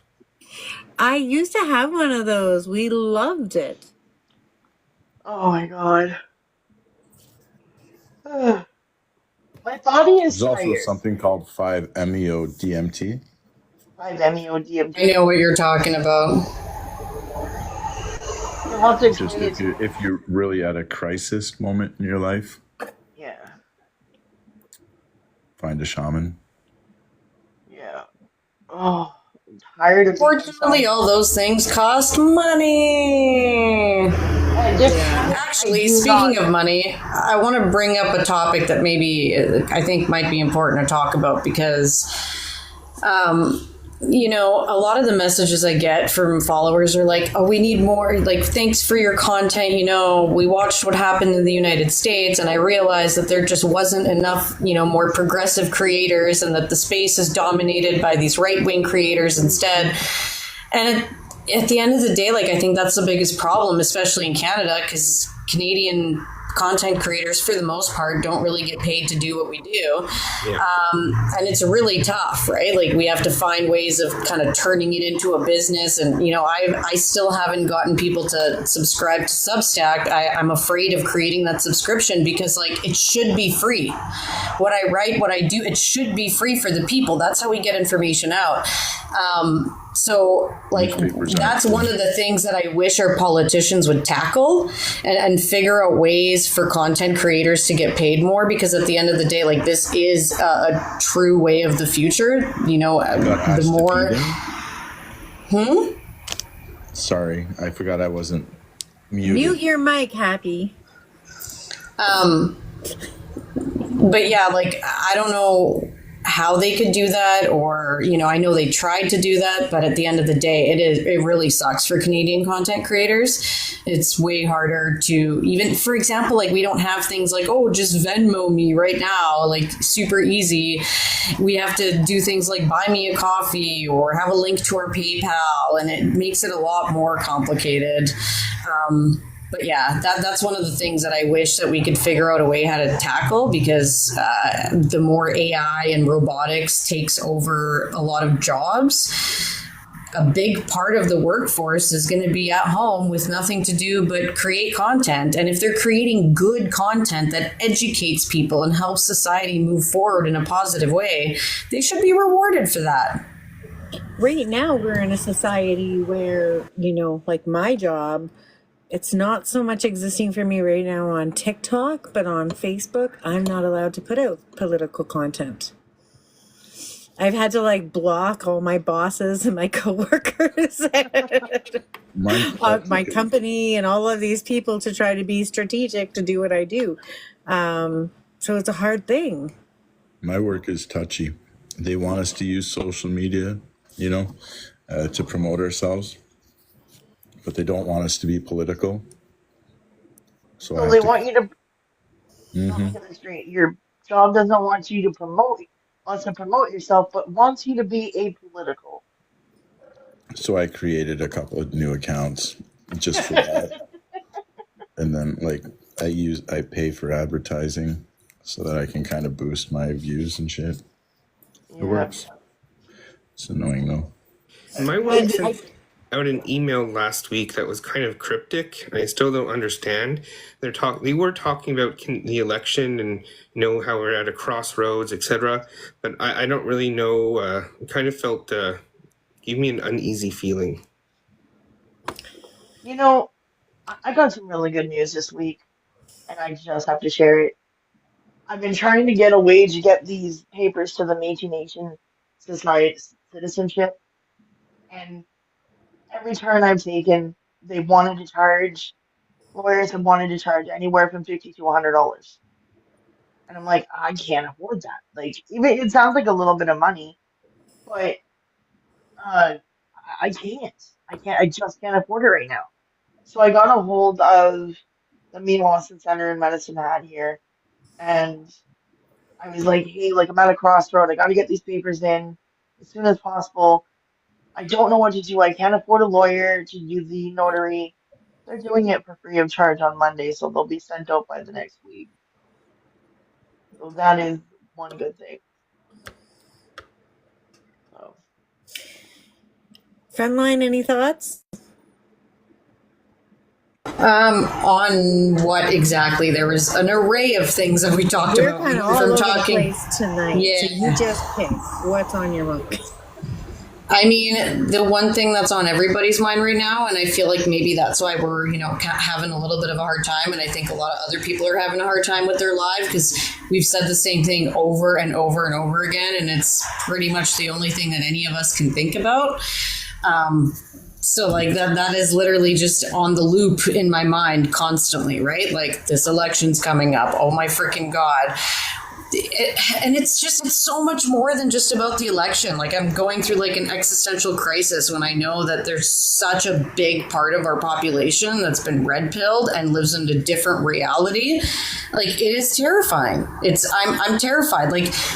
All of the things that have happened recently, right? The girl that was assaulted in Vancouver, and she shared her story and she was vulnerable.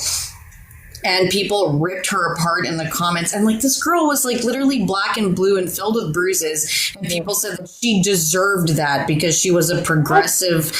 Yeah. So a girl was almost murdered on the Vancouver seawall in Cole Harbour.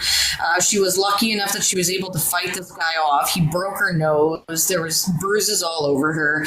And she was able to run away and start screaming for help. And a bunch of undercover cops were actually kind of just hanging out. And she was lucky because they were able to see the guy that did it and go after him and arrest him right away. And her comment section when she shared her story was absolutely disgusting. I cried. There were so many men on there. Interject quickly, Frontline, that her comment section was also apolitical, right? There was when she told this story, there was no conversation about politics at all. This was just a description of a vacation and something that happened to her. There was no politics. So she was originally from Toronto. She was visiting.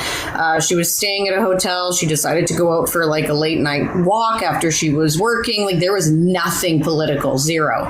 And yet people came after her in the comment and said, this is because you voted. One person even said, you deserve that because you voted Liberal. What? And they didn't even know how she voted.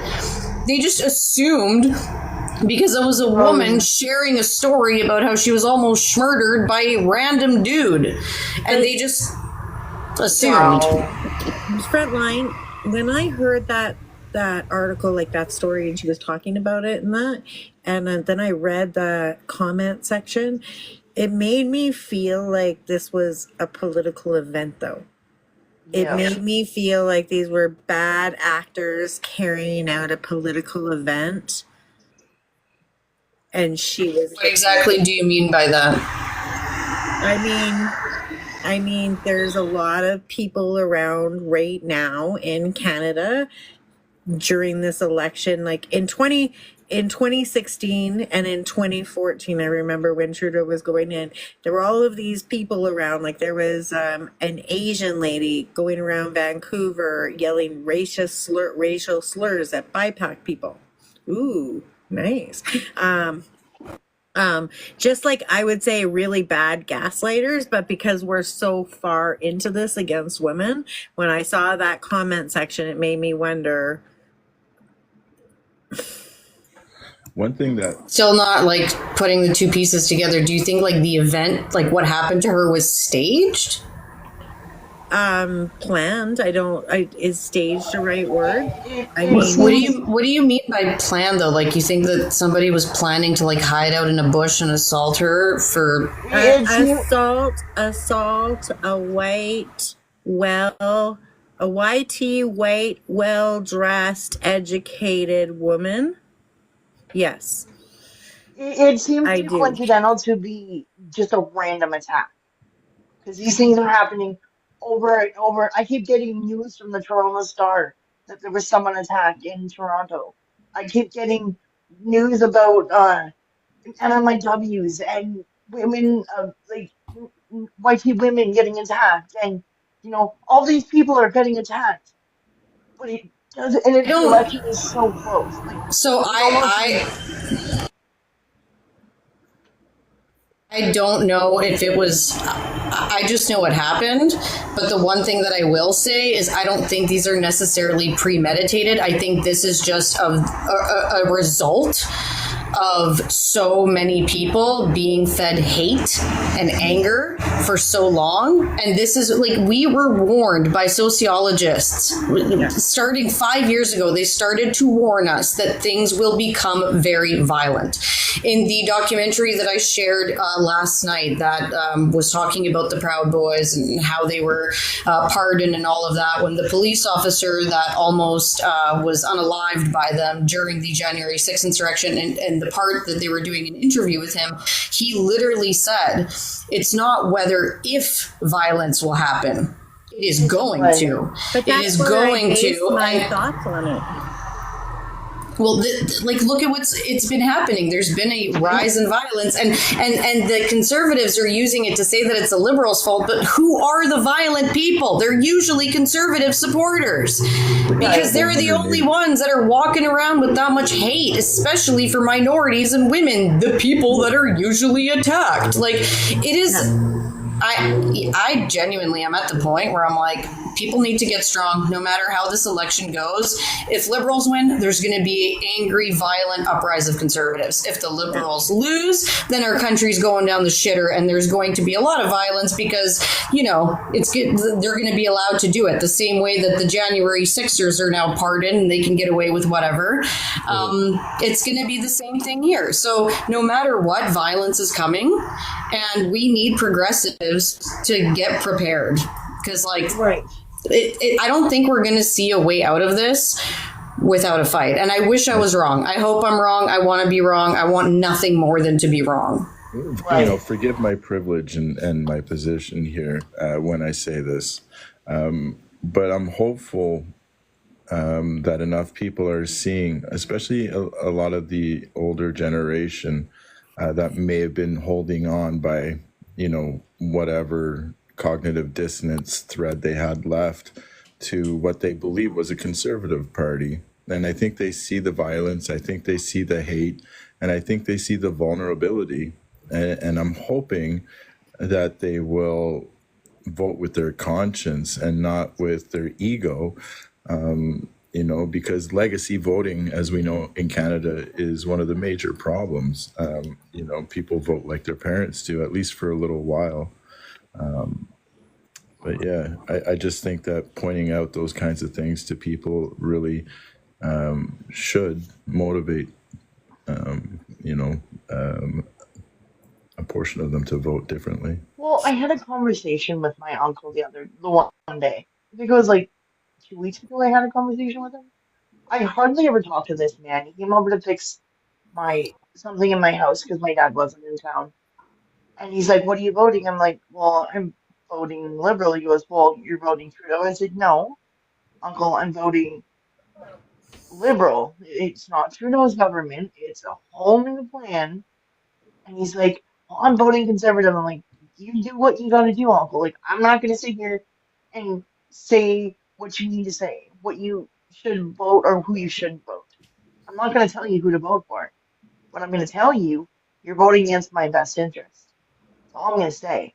He's like, "I love you." I'm like, "I love you too, but you're voting for a guy that wants to take all the rights I have away."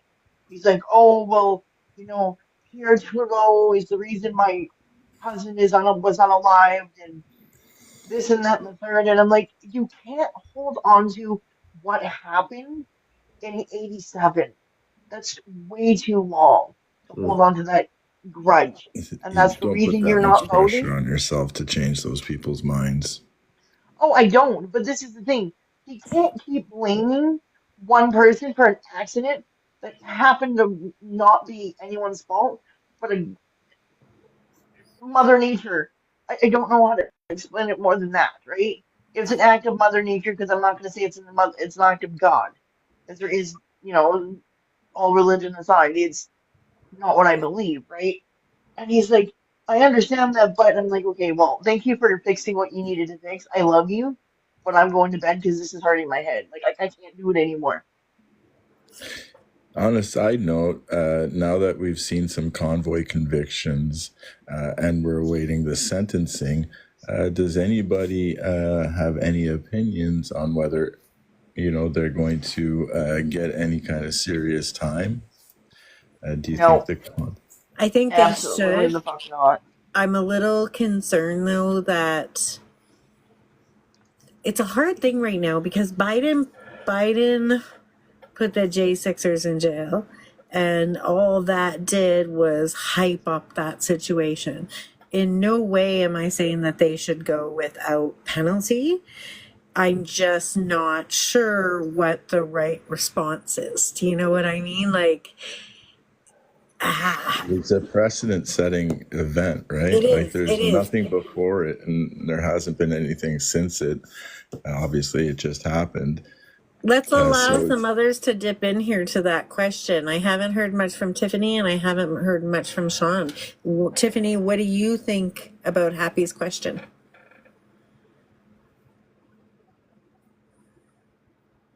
She might be busy. She's at the restaurant. Sean, do you want to chime in? Yeah, sorry, can you just repeat the question? Happy? We talked about the convoy and what we thought about holding people responsible and what that looked like with the convoy. yeah, like Chris Barber and Tamara Litch and Pat King, they all got convicted. Pat King, for instance, it was deemed had served his time and was given conditions, a conditional release. And the Crown Attorney thinks that he deserves more, so they're appealing that, and they're trying to get a longer sentence and send him back to jail. And Chris and Tamara, they're up for sentencing in soon. Yeah. And I'm just wondering if what do you think is going to happen? Is probably what I said. Okay.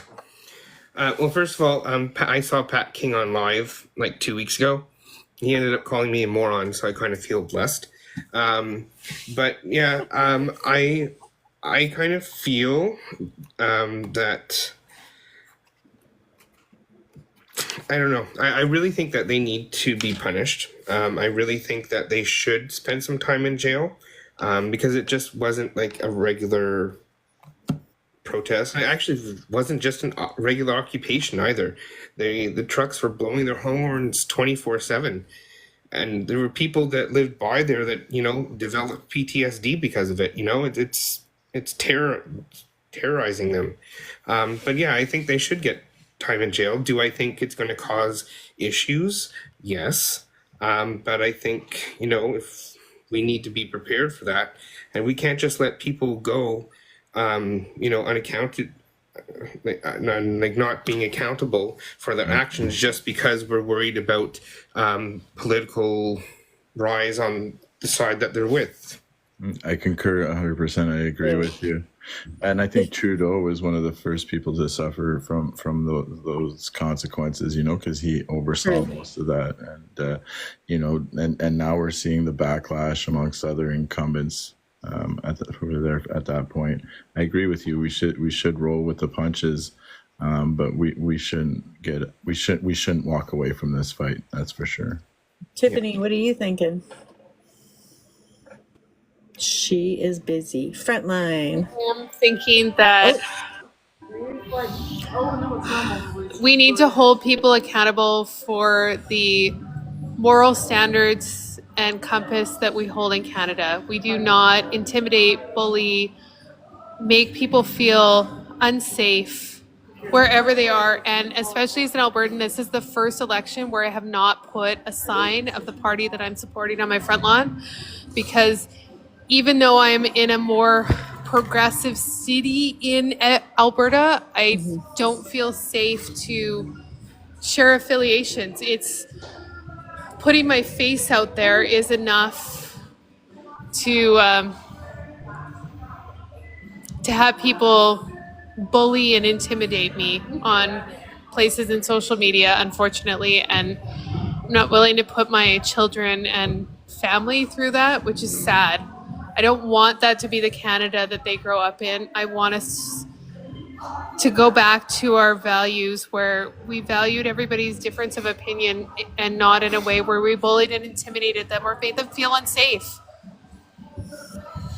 I'm not sure how to get back there, though, and that's what scares me. I don't know how to get back to that place. I wonder if they had something where it was like you had to make a choice, like pick your lane, like are you going to stay in Canada or are you going to leave? Or maybe it is like if you're going to continue to act this way, you need to leave. And that's the choice you're taking. You stay here, we'll heavily fine you, or you can leave and be on your way and make a choice. If they're that reprehensible to Canadian society. But not checking it is the worst thing, I think. And I don't mean that for everybody. And it's a steep hill when I say that. I can see Frontline's cookie face thinking deeply about that. I don't know. I'm at the point where I'm starting to get the same icky feeling that I did before Trump's. That's the same thing I get too. I'm having that same like knot in my stomach that I had before Trump won, and I just don't know how we're going to deal with this. Like, I just don't. I'm at the point where I don't have as much hope as I used to in Canadians after seeing the despicable behavior from Canadian Conservatives as we've been ramping up for this election. Like, I really thought that Canadians were better than this, and unfortunately, I was wrong. But then again, I thought people in England were better than this. I thought people were France and better than this. I thought people in Germany, out of all freaking places, were better than this. And yet, I know the AFD did not win, but the amount of votes that they got is fucking terrifying for the world. Right? Australia. They're dealing with, like, the Proud Boys actually have a big group and a big, like, cooperation with the American Proud Boys in Australia. Like, I'm just terrified. I am. And because law and order has nothing to do with the morals that we were once talking about. It's not a thing of morals anymore. It's a thing of who's in power. And they get to decide what law and order is. I mean, this is the craziest thing, and it's all going to be in the name of God. Like, this is disgusting. You don't even know anything about your own freaking religion. Have you ever heard somebody say God, country, then family, and then they say in that order? It's gross. That's the next thing that they say is in that order. Yeah. I had been talking to this person for a while, and he wanted to go for coffee and get to know me. And I asked him his political affiliation. He's like, "Why does that matter?" I'm like, "Because I need to know. I honestly need to know." And he's like, "I'm concerned. I'm voting Pierre." I'm like, we are not compatible. I have no interest in meeting you. We are not compatible. And he's like, why? I'm like, do you believe in humanity? Do you believe in human rights? Do you believe in equality and equity and all that fun jazz? He No, goes, well, why? We all have equal rights now. I said, yeah, this is why I'm not compatible with you. I think as a woman, it's a different approach for sure. I think it's sensitivity. Like that thought never crosses my mind when I meet people. I never feel in danger. You're married, Happy. I never feel in danger in any which Yeah, way. but that's that whole male piece. That's what I mean. That's it. Right? And for what it's worth, traditionally, my wife and I do not align on voting. I'm not going to tell you who she's voting for or whatever. Not my business. We do not align, and it's not. It has not been a problem thus far. Very much understand how it would be a problem for any normal level-headed woman that actually cares about her own rights to not want to date a conservative man, because that is literally dangerous. That is dangerous. So my wife and I have suspended all trips to the United States because of her. She doesn't want to go, or she will not set foot in any state that has a law that wants to control her bodily functions, is how she put it. Which I don't disagree with her. That's just what she said, because we got a daughter too, right? So yeah. And see, the thing is, I have talked to my conservative male friends, and they're like, you're never going to find someone if you keep asking them if I keep asking them their political party and shutting them down, you're never going to find someone. I said, I'm not looking for the end-all, be-all. I'm looking for someone who aligns with my morals and my integrity and my humanity. That's a big starting point. For me, I can. So yeah, absolutely, I agree. But there was a follow-up question to my earlier question. I kind of wanted to go back to Frontline again on this, and for me, in my experience, everywhere I go, the most vocal opposition I get to my position comes from conservatives. And usually younger ones, under 50, under 50. But it's not just who it is, it's just the numbers of the people who interact, right? Lately, I have a couple more liberal left people coming in and kind of mixing it up a bit too. But consistently, it's always been 8v1 or 5v1. And I don't know if people are just happy looking from the outside and being okay, at least we got some guy who's willing to get in the ring and fight, and now he's got these other people fighting with him. But if we're counting votes, you know what I mean? That feeling again,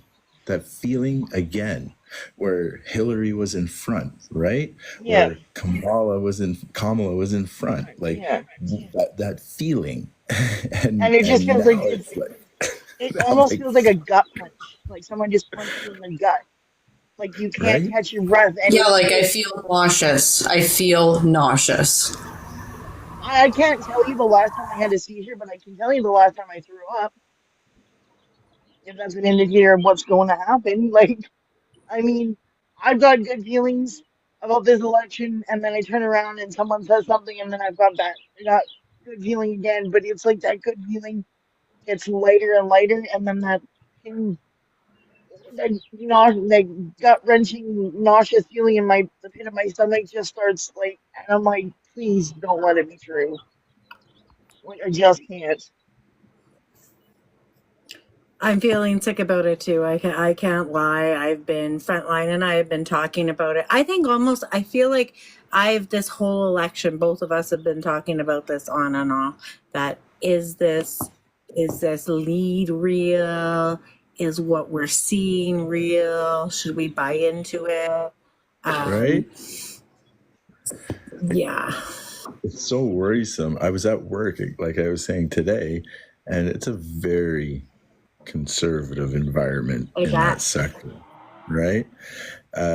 So I'm in there, and whoever's not conservative keeps their mouth shut. People have come up to me afterwards and been, I like you and all, but and he's like, at least you don't want to deport me back to my country. What can I say, right? Like, and I'm like, holy fuck, Oh like. gosh. But so like I wear red on Fridays, and that's been something I've done since I've learned what it meant to the military. And so I got this shirt. A couple of people got the shirt, and so the big boss, so the guy that's right there with the owner of the place, right? The owner's here, but he's more like I'm just here to buy cars and drive cars. And this guy's operational. He comes up to me and a couple of the people. He's like, "So am I to interpret that your red shirts are in support of the Liberal government this come Monday?" And then like people just like turn and look, and some people know I'm a Liberal supporter there. Some, not everybody, because it's a tight group where I'm at, and then everybody else. There's like 200 people. Everybody's watching, and my immediate supervisor goes, "No, but that guy is." Like everybody's looking at me, right? And I'm like, absolutely 100%. How dare you have humanity, Happy? How dare you care Yeah. about other people's feelings? Shame How on you. dare I? How No, dare but you? seriously, people come up to me afterwards. They're like, normally I support NDP, but I think this time it might be. And that's happened twice. And then some of the girls are like, "There's no fucking way I'm voting conservative." Like Papa Don't Preach by Madonna plays nonstop every day. I hear that song 3 times a day.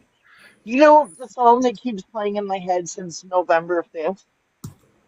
This is It's the on the world. playlist This is at my the work. end of the world as we know it. Yeah. And You it know what just keeps song replaying in that my head. Smarsh, let's hear from Sean. You know what song that I downloaded onto my phone? So I think I shared it.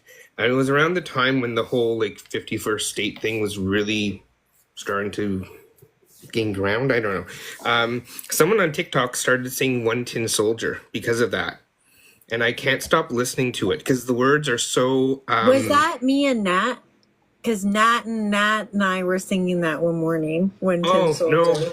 no, it was a guy. He was like in a... Must have been like a bathroom because the echo was there was not echo, but there was a good sound vibration. Yeah, he sang that, and the words are so like, "Go and hate your neighbor, go and cheat a friend." Like Do it in the name of heaven. You can justify it in the end. exactly, and that's kind of what I feel coming from the South right now. Like they're the valley people, we're the mountain people. So Yeah. And it's funny that you guys talk about feelings too, because the thing is, before the election in the States, for some reason, well, not for some reason, I don't know, I just believed what I saw, and I was very, I don't know, I felt calm, I felt good, I felt kind of comfortable that Kamala was going to win. She didn't. And right now, as you're talking about your feelings, and like, I kind of feel serene, I kind of feel comfortable, I'm like, uh-oh. So now I don't know. Now I'm not sure anymore. Which hopefully is good. Yeah, there's another song that plays in my head constantly. We didn't start the fire. That's constantly in my head as well, and I Did cannot you hear get the new this version? song. Yes, yes, I did. Okay. Yeah, it just, I don't know. About this. It's Paris Paloma Labor. That is the song that Yes. constantly plays in my head all the time.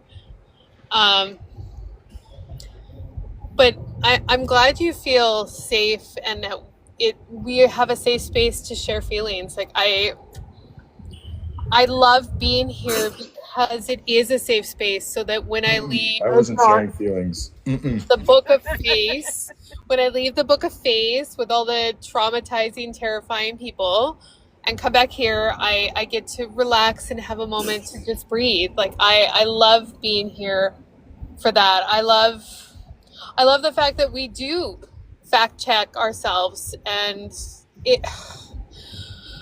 oh my God, the frustrating things. And because I know there's so many of you guys who are so wonderful here creating on TikTok. It's why I've been trying to use my platform on the Book of Faith to share more because I know there's not as many people over there doing it, and I do not want to leave the people on Facebook to their own devices with the algorithm, etc. there.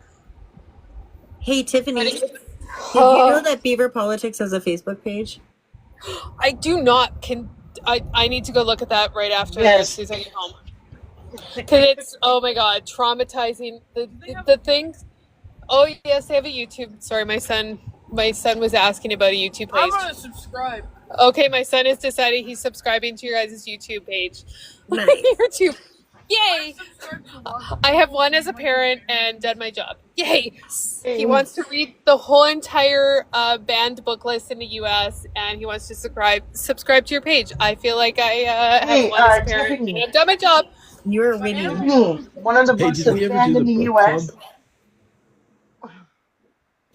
The first book he started on, he's just started reading is 1984. Oh, I'm gonna try. Yeah, I know a 13-year-old reading Don't 1984. go to I'm Animal gonna Farm next. Another book don't that was do it. another Don't book. do Animal Farm next. Okay. Tiffany, another book. I was gonna do Anne Frank's Diary next. I felt like that was a more. May I offer a recommendation? Yes, absolutely. Jonathan Livingston Seagull. That's Okay, a good Seagull. one. Nathan Okay. Burke. I think Burke is his last name. Burke. Hey, Happy, Tiffany. do you mind Lies. DMing me that book? Do you mind sending me a DM Not at with all. the? Oh, Yeah. please and thank you, because I'm trying to get It's a quick books read. that I'm trying to get books that I know full well they're not sharing with Wanna know what students books they're that not- should be. You know what book they banned in Alabama in 2000? Rosie. Handmaid's Tale. No. Charlotte's Yeah, they Web. banned that in a couple of states. Alabama or Arkansas banned Charlotte's Web because it's demonic because it has talking Charlotte's animals. Web, really? Yeah. Yes, Charlotte's Web, and I think Harry Potter is on the list too because Yeah. of its connotations. She It's can't demonic win, eh? because of the talking animals, but if you look at the Bible, it She actually gets has it from talking one animals. side and gets I it feel from like the we other should have side. a book club. And Happy, stop interrupting. Yes. Yes, I said book no, club I agree with first. the book club. The Lion, the Witch, and the Wardrobe is on the banned books Uh-oh. list for its connotations to Jesus. Harry Potter, it was more so that it was talking about World War I and II, Yeah. and that's why. The actual Wait till they see bedknobs and broomsticks. the actual reason My they banned favorite movie. Charlotte's Web was not because it denoted to the Bible, it was because it denoted a demonic tone because of the fact that there's talking animals in that book. Yeah, the Bible has talking animals in that book. Make it make sense because I don't know. Farm is next then. I thought it was because of the connotations when you looked at it of I don't know No. if I can say the R word, but Rape? I'm going to go with it. I don't want to ban you guys, but racism and its connotations with its whole the connotations of racism and all of Nope. No, I looked it up and it said because it's demonic because it has talking animals. That Yeah, doesn't make which- sense because the Lion, the Witch, and the Wardrobe had all talking Not animals. curriculum. the But whole- that's all that. But again, Are that's they just that's banning on the banned wait, book list. Are they banning it from curriculum or banning it from like curriculum. I think it's yoink? curriculum. You can't I think claim it's that actually just illegal. getting pulled. I think it's just been pulled completely, to be Okay. honest, because It's still and I disgusting. read the but, reason. like, Yeah. you know, to think if they were like book burning, you know, like collecting all Yeah. the votes, it's now illegal to have this book. Yeah. They're on that track. I mean, when I was in Nova Scotia visiting with a friend, she sat down and she said, and you know something? They found a book and it was about the gays and it was in the library and the trans, and she just went on and on and on to me. And I said, you know something? I don't believe you. I don't believe you that a teacher or a librarian put that in the library.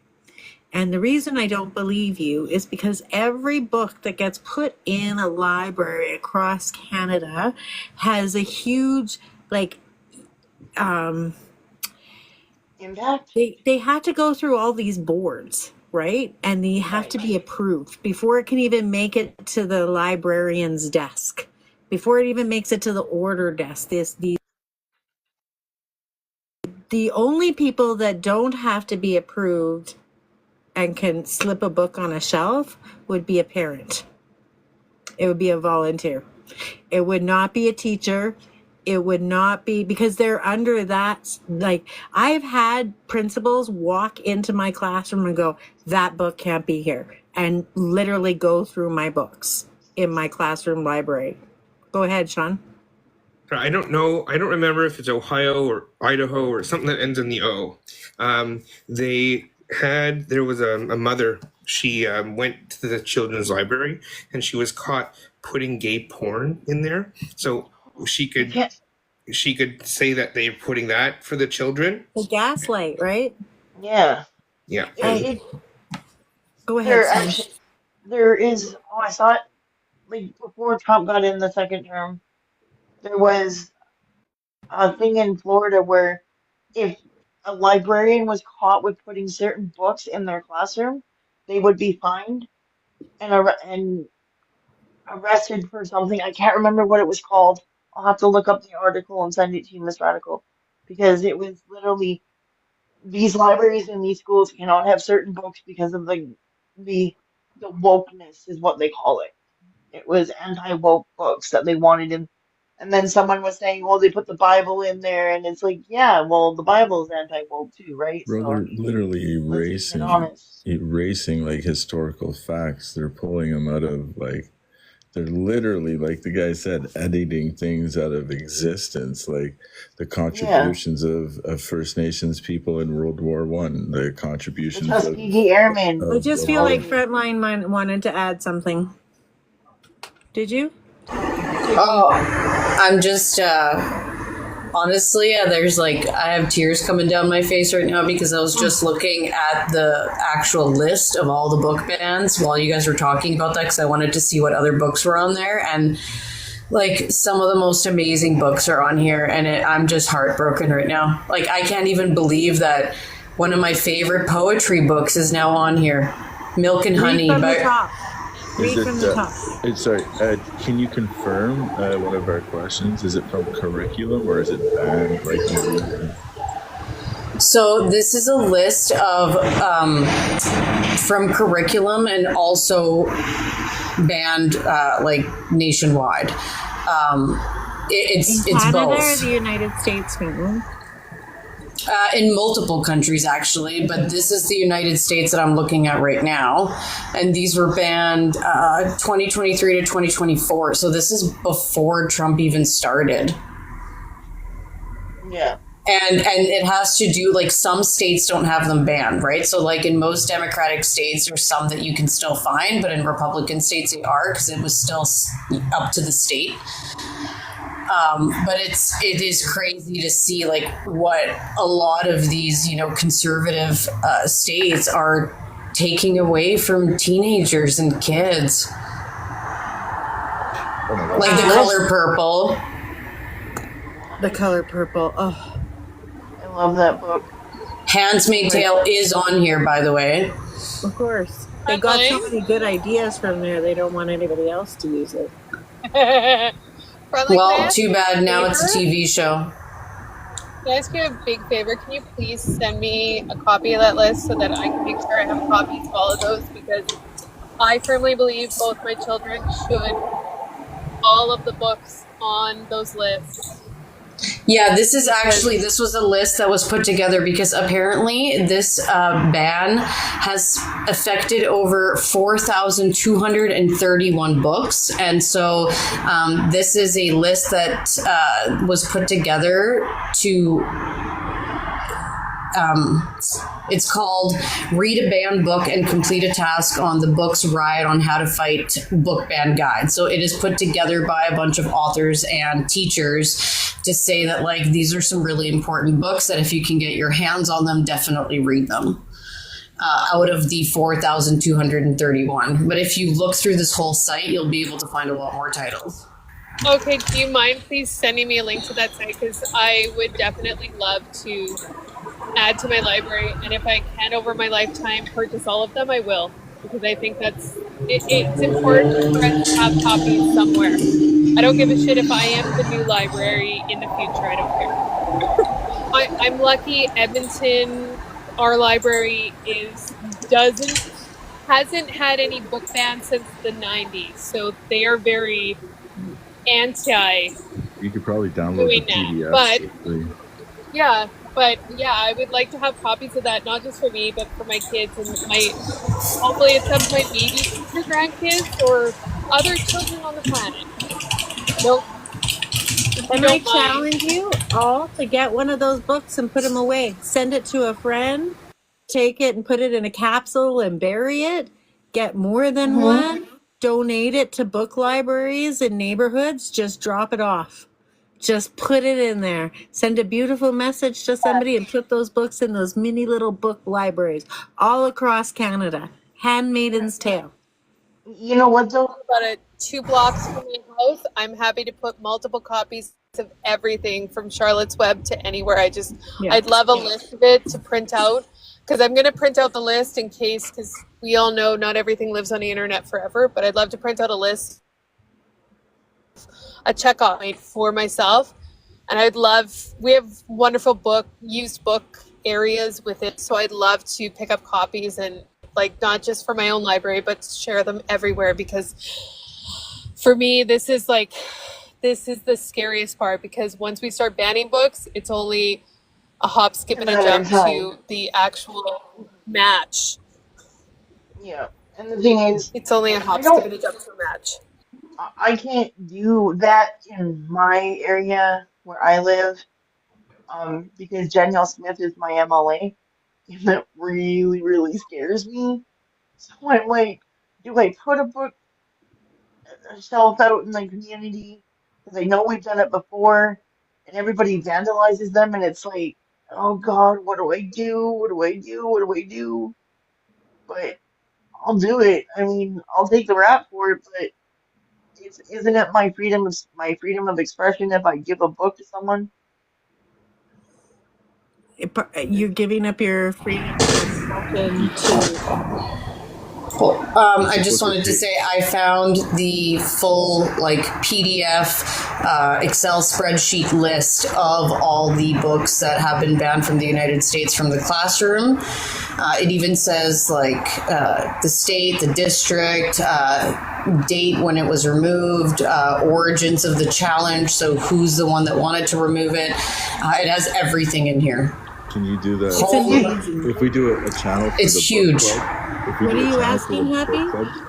Can you we should have that bookmarked in the Discord is what I'm saying. Discord. Can you put that? I'm gonna share it right now in the Discord. Yeah, this is huge. I'm gonna download it right now. I'm downloading it as a PDF so that I have it forever. And so that should be it. We should all be getting as many of those books as we can. If we're in secondhand bookstores and we find them, on a secondhand one, put a beautiful message in and put it in a community library. Holy crap, this is massive. There's so many books. Yasmin the Soccer Star, With or Without You, Lawn Boy, Ghosts in the Schoolyard, Who is Frida, Who is Rachel Carlson, My Heart Underwater, If You Could Be Mine, A Lesson Before Dying, Annie on My Mind. Oh my God, there's so many. Seed Folks, Say the Word, Melissa, Rick, Bad for You. Right? Looking for Alaska, that one's banned all over the place because it even tells you how many times. It's Perfectly Normal, Changing Bodies. So that one was about puberty. That one was blocked. Holy wow! I'm probably gonna cry a lot tonight when I get off the live. Frontline, do you think we could do view parties on Discord? Yes, you can. Yeah, why not? Yeah. I wonder if we should find some of these movies made. What? Oh, this is just heartbreaking. All Boys Aren't Blue is one of the most iconic pieces on growing up as a BIPOC LGBTQ person in the United States. It's huge, and it's banned in Florida, Georgia, Iowa, Kansas, Maryland, Missouri, New York, Pennsylvania, and Texas. EG calls those the Gilead states. Oh my God. New York? Oh my God, even in Washington, in the Kent School District in Washington, it's banned. I'm going to cry. That makes sense because Washington had Republicans. I'll cry with you, Frontline. I've been crying all day. This Like is literally all of the big pieces about LGBTQ rights and the fight for them, they're all here in like the most massive numbers of all the books that are on here. Like when you look at the other books, they have like 1 or 2 lines in this Excel spreadsheet, and whenever you get to one of the most iconic pieces on LGBTQ rights, it's like line after line after line after line, banned in so many states. I'm just sorry. I'm gonna mute myself. I need a moment. That's okay. I think this inspires me more. We need to start like on the Discord. We need to have like a movie night or a book night and start inviting as many people as we can to get to those. And this just inspires me more that we need to share it and invite people that don't agree with us so they can actually see what we're talking about. Yeah. And I would love to be part of it. Please let me know how I can help. Thanks, I really appreciate it. I just want to know where humanity begins and where it ends for people. Where do we stop this shit?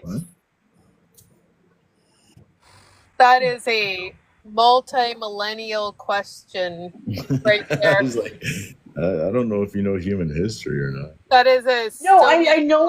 I don't really like. I understand humanity. I understand there's very much lack thereof. But my question is, where do we start bringing up humanity for everybody, letting everybody know the history of everything? This is so infuriating. I can give you my thoughts and my opinion, and I'm going to quote a very famous person here in saying that you need to be the change you want to see. So how I start by showing humanity, compassion, love, trust, all of the wonderful things, honesty that I want to see is that I am the person in action doing them. Even if it's small things, even if it's choosing to share, like I did, that story. And yes, I'm not a journalist, and therefore my ability to confirm the accuracy of the story is limited. So I went based on what felt comfortable for me, that story from that woman in Saskatchewan was, for me, reasonably accurate or viable as an honest truth from them. People argued with me. It's the first time on Facebook where people, like, I'm used to the Maple MAGA saying they're garbage, but this is the first time I've seen people who are more center and left leaning actually pushing back on me. And I'm like, I respect that everybody needs a different level of confirmation of accuracy of a story. I respect it. I want people to do what feels comfortable for them. But for me, having the person there, their friend, confirm it, and then another in real life friend of theirs confirm it, for me is enough to reasonably think that it's a reliable story. And so for me, that's enough. I think sharing stuff, choosing to create book lists like this, building libraries, not just for me, but for the community. I think it's more us choosing to be the movement in action, choosing to teach my kids that we should be reading the books on the banned books list in spite of school and what educators feel is what you should be learning. But it starts at home, right? Absolutely, 100%. Well, the thing with... Go ahead. No, go ahead, Happy. I was just going to say that the whole concept of it starts at home, we have to be careful with that because, like, look at what introducing Doji?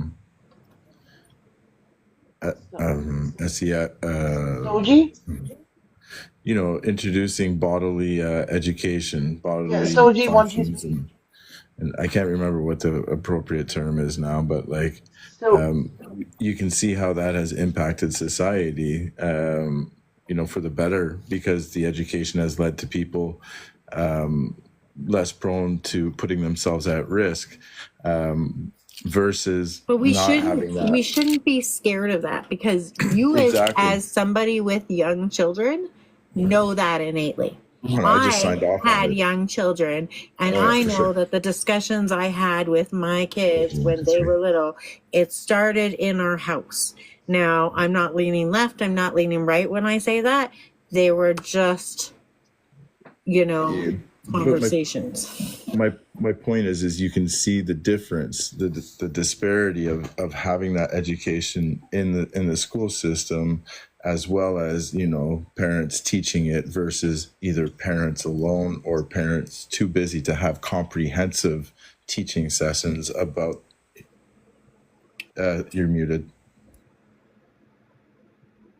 Frontline, you're muted.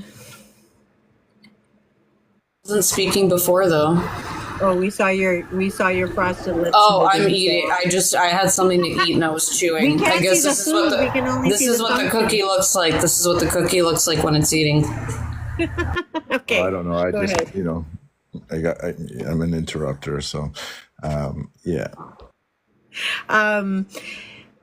Something, as somebody who had to teach SMECS education in school, it was incredibly uncomfortable for me. This was not something I felt like this was a very, in a way, at home job. I didn't want to step on people's, but I understood the value of science, and I understood that not all the kids were going to get the same answer in their house. That was like, this is what's scientific, and this is a safe place to have this conversation. And we didn't have these hot conversations that are happening now, to be honest with you. Didn't have them at all in the classroom. I mean, most of the kids had a lot of already formed opinions. I just didn't see the things that we're seeing now with parents. If anybody wants to chime in, feel free.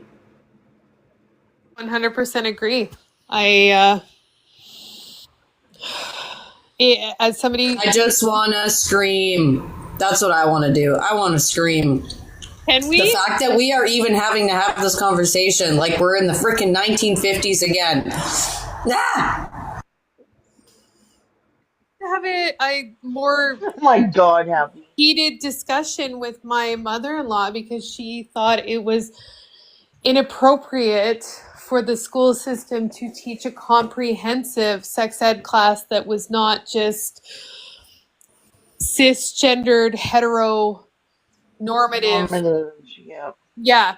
And I argued adamantly that every child deserves to learn about their body, their gender, their sexuality, and all of it.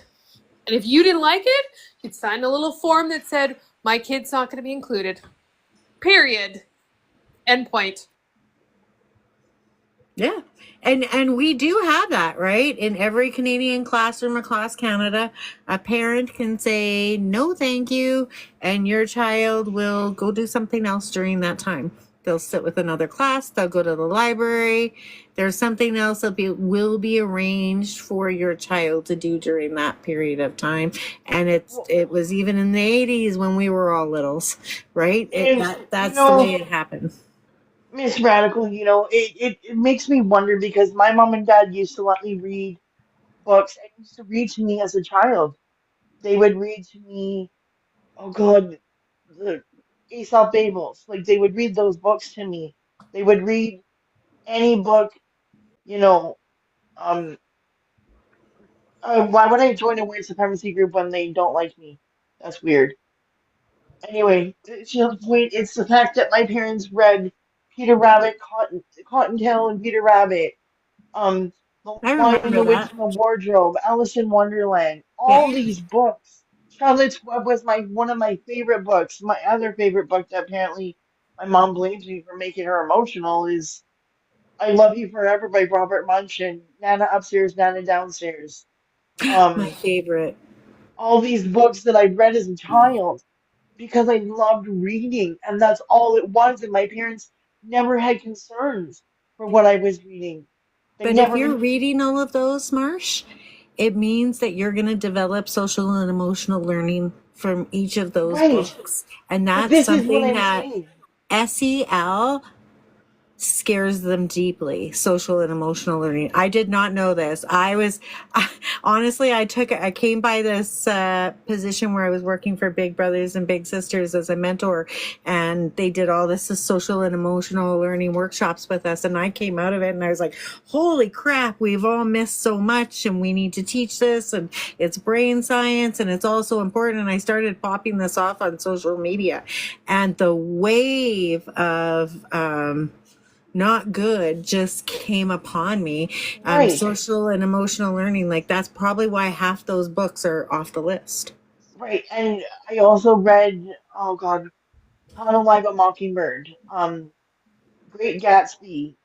Well, more like I did a synopsis of it, and then I watched the movie because my brain couldn't, my brain couldn't compute what they were saying, so I had to have it read to me. For the longest time, my dad read to me until I was probably 11, till I could understand to read. I could read. I understood what he was reading. My brain just wouldn't comprehend it the way it needed to. Sure. So my dad made it a game. He made it fun.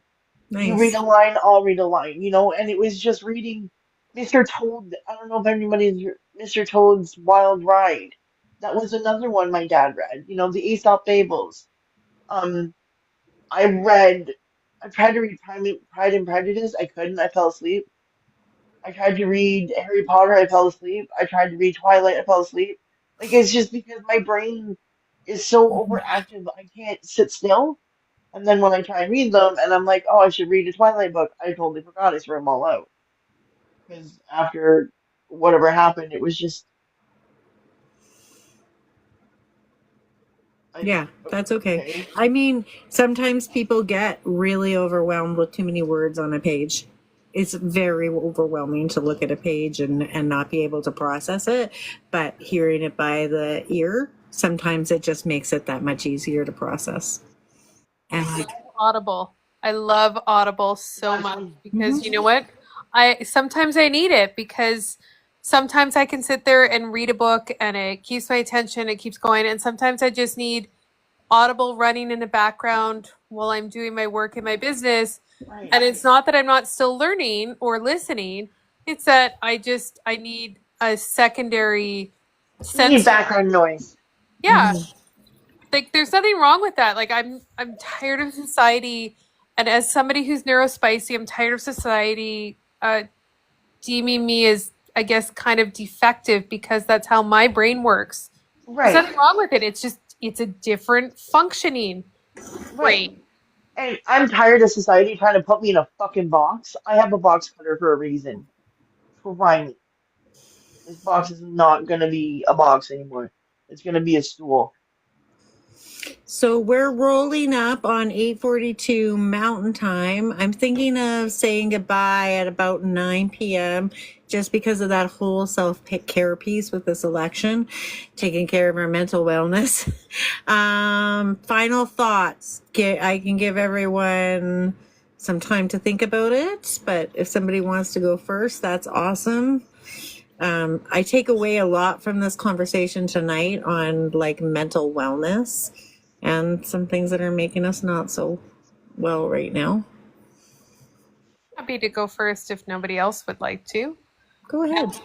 Home in my quiet space, not in a restaurant. Sorry, my daughter does ballet every Friday, so like I gotta go do stuff close to downtown, and it's always loud.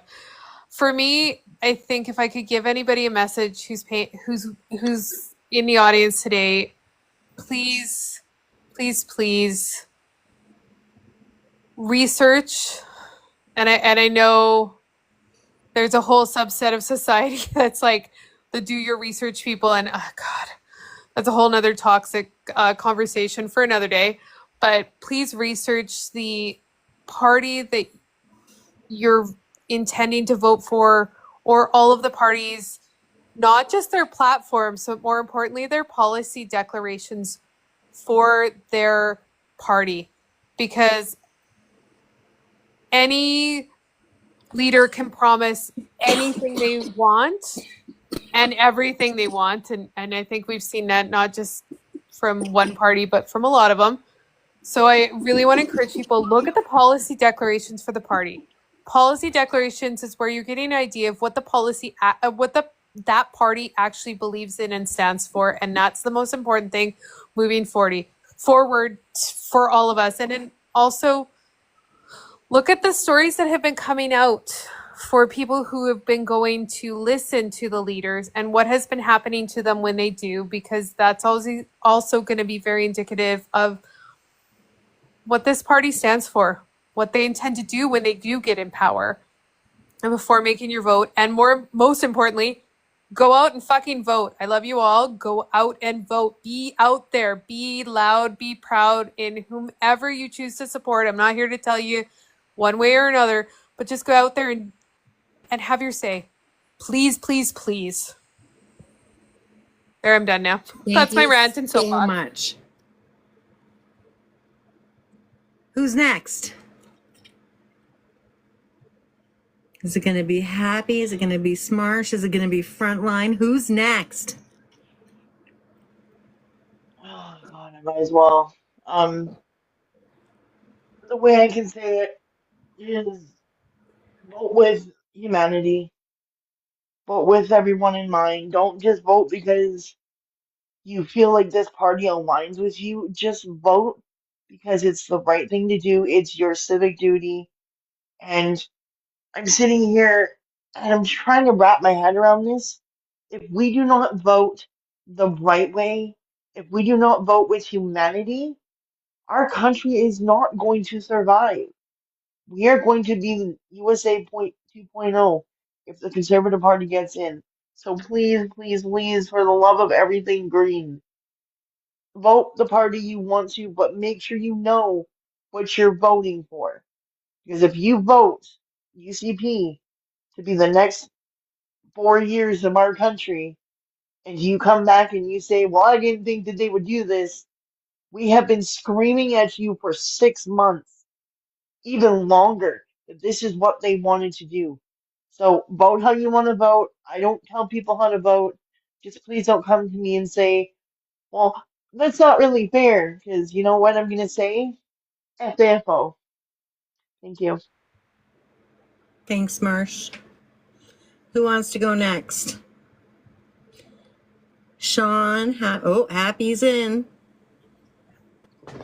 I didn't want to. I think Sean was going to go, but I think, before we get too despondent and throw ourselves on a sword somewhere, I think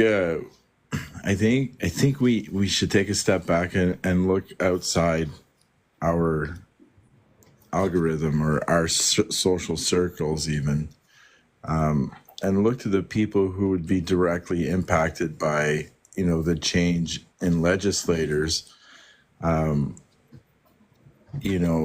see their reactions. When I went to the Carney event in Nepean in his riding, there were listen, I didn't do a head count, but there was a lot of people. It took 20 minutes to get to the back of the line to wait in line. Yes. Halfway through, I looked back and the line was just as long as it was when I was at the back, right? And it took some time to get in, and the place was packed. And that was true at his other rally. And then the leadership convention, there was a lot of diversity. There was a lot of age groups, I think we should take a deep breath and continue the fight, and just encourage the people around us to express themselves and to welcome conversations with people who might be on the fence, I love that. Think about it. Like Alberta, the Liberal Party was non-existent. and they had lineups all over the place for liberal events to go see Mark Carney. It was really cool to see that, because I had kind of given up on the Liberal Party when I lived in Alberta. Just didn't seem to be something that I thought I'd see in my lifetime. So it was awesome. Sean. Sorry. Right, That's okay. just pretty short because I had a nice gummy beer before, and it's starting to kick in. So, Those are my anyways, favorite. I just think everyone needs to remind everyone to go vote. Anyone who hasn't voted already, I think we really need to. There's always that group of people who think like, oh, they're going to win anyway, so I'm not going to need to vote. No. I will offer to drive people to go vote if they need. Just get out there and vote. That's all. Thanks. Have a good night. That's awesome. Frontline last but certainly not least. I wish that I had words of encouragement, but I don't. I'm gonna be brutally honest. It's been a tough week for you. A tough couple weeks for you. This is not your normal. I knew I was gonna feel this way coming up to such a big election, though, right? Yeah. It's just seeing more and more of the rhetoric online, right? Obviously, when it's thrown in your face so much, you're like, oh my gosh. And then when you have to deal with it in person, like the amount of people, and you know some of my stories. I even shared one today, right? Like, I don't know how, but like I just find them in the wild. A lot of them saying the most insane shit, and that's unsettling. That's really unsettling. So, yay! Just go vote, everyone, please, for the love of freaking God. And if you're voting Conservative, at least admit that you want what's happening in the States to happen here. Like, just admit it. Stop pretending. We know that you love Trump. Okay? Thanks. Have a good night. Thanks, Frontline. Love you, Frontline, so much. I can't I even love you, express it. Frontline. You're amazing. Let it all out with your full chest. Tell me how you guys. really feel. Yes, Tell me right? how you really feel. I mean, we're exhausted. Like, this has been going on. Like she said, I know for sure I've been working at this for 10 years. Having conversations, working on social media, talking with other people, getting involved in politics, community associations, school boards, this work seems endless, and it just gets a little exhausting. And we're seeing people get a little angrier. But I really appreciate all the work everybody is doing. And it's not for nothing. We live in one of the most beautiful places in the world. We have so many beautiful things to fight for. And I know, like every one of you, we're not going to give up. We might have to fight a little harder. We might have to yell a little louder, but this fight isn't over and we're not giving up. Right? I will never give up. Never. And I don't use the word never often, but in this instance, I mean it with every absolute cell of my whole entire body. I will never give up. And I have had people, because I've been where you guys have all been the lovely creators over here, and I've kind of just like gone over to the Book of Face because there's not as many people over there doing the same thing. I've been over there doing it. Oh my God. Can you say X 2.0? Oh my God. Thank you for doing that, by the way, because I can't handle Facebook. So good job. You're welcome. I have fun trolling them. I'm just like, it's my stress release now, just trolling Maple Mega, because I'm like, I have no investment in it, so like I can just feel their absolute meltdowns on the other side of the screen. So I just, whatever I feel here when I'm at TikTok, I take it over there and just let them. You know what the funny thing about that, Jeffy, is Yeah, I just started posting on Facebook actually for this election. Me too. I just let them in. But I tell you, as soon as this election's done, it's going back away. Yeah, same. Yeah, well, and see, the thing is, I have cardboard galore in my house. So what I'm gonna do is find a Sharpie but vote Liberal in my window and see what happens because I live in a conservative riding, right? I thought Like I about said, doing I'm in a that to my blue wing. car, hoping it would get burned down. Well, because the thing is, if they try to take the sign out and they break my window, that's vandalism, right? And I live in government housing, so vandalism is covered by everything, right? My insurance covers it. But I have been taking the content that I can download the video from TikTok and send it over to Facebook and Instagram, and the amount of numpties that come into my comments and like, you don't know what you're talking about. I have been blocked from 5 different pages because of the stuff I post. I'm like, okay, cool. You don't want me to spread the truth, then I'll just keep spreading it somewhere else. I have now had to make it where my page is private. They can't see any information about me. All they know is my government name, and that's it. I have taken. Been sad for Right. me is watching, and because me and Smarshy are both from Alberta, so I know me and Miss Radical have talked about this. Being from, and yes, I'm from E-Town, so perhaps a little bit more progressive than most places in Alberta. But oh my god, and it's hard because Smith is my MLE. It can't get worse than that. I don't know. My MLA is pretty freaking bad too, but no, it doesn't get it doesn't get worse than having Smith. That's like trump card. Yes, I mentioned it. Yes. I'm in a liberal stronghold. Out of the last 24 years, only 2 years have been anything but liberal. Nice. I have the devil incarnated as my MLA. Everyone's like, write her. I'm like, I can't, because if what I want to say to her, I'll get arrested for it. Well, and that's why I'm hoping to go to the protest tomorrow. But if nothing else, at least put it out there into the universe, because I want as many people out there. Because oh my God, is she terrible at her job? She makes PP look competent. We'll put it that way. So let's plug that out again and let them know what time and where it is. Tiffany. 2:30, Alberta Ledge, and it's not mine. I just randomly guess what the TikTok universe just shared it with me. So thank you, TikTok universe. I appreciate you.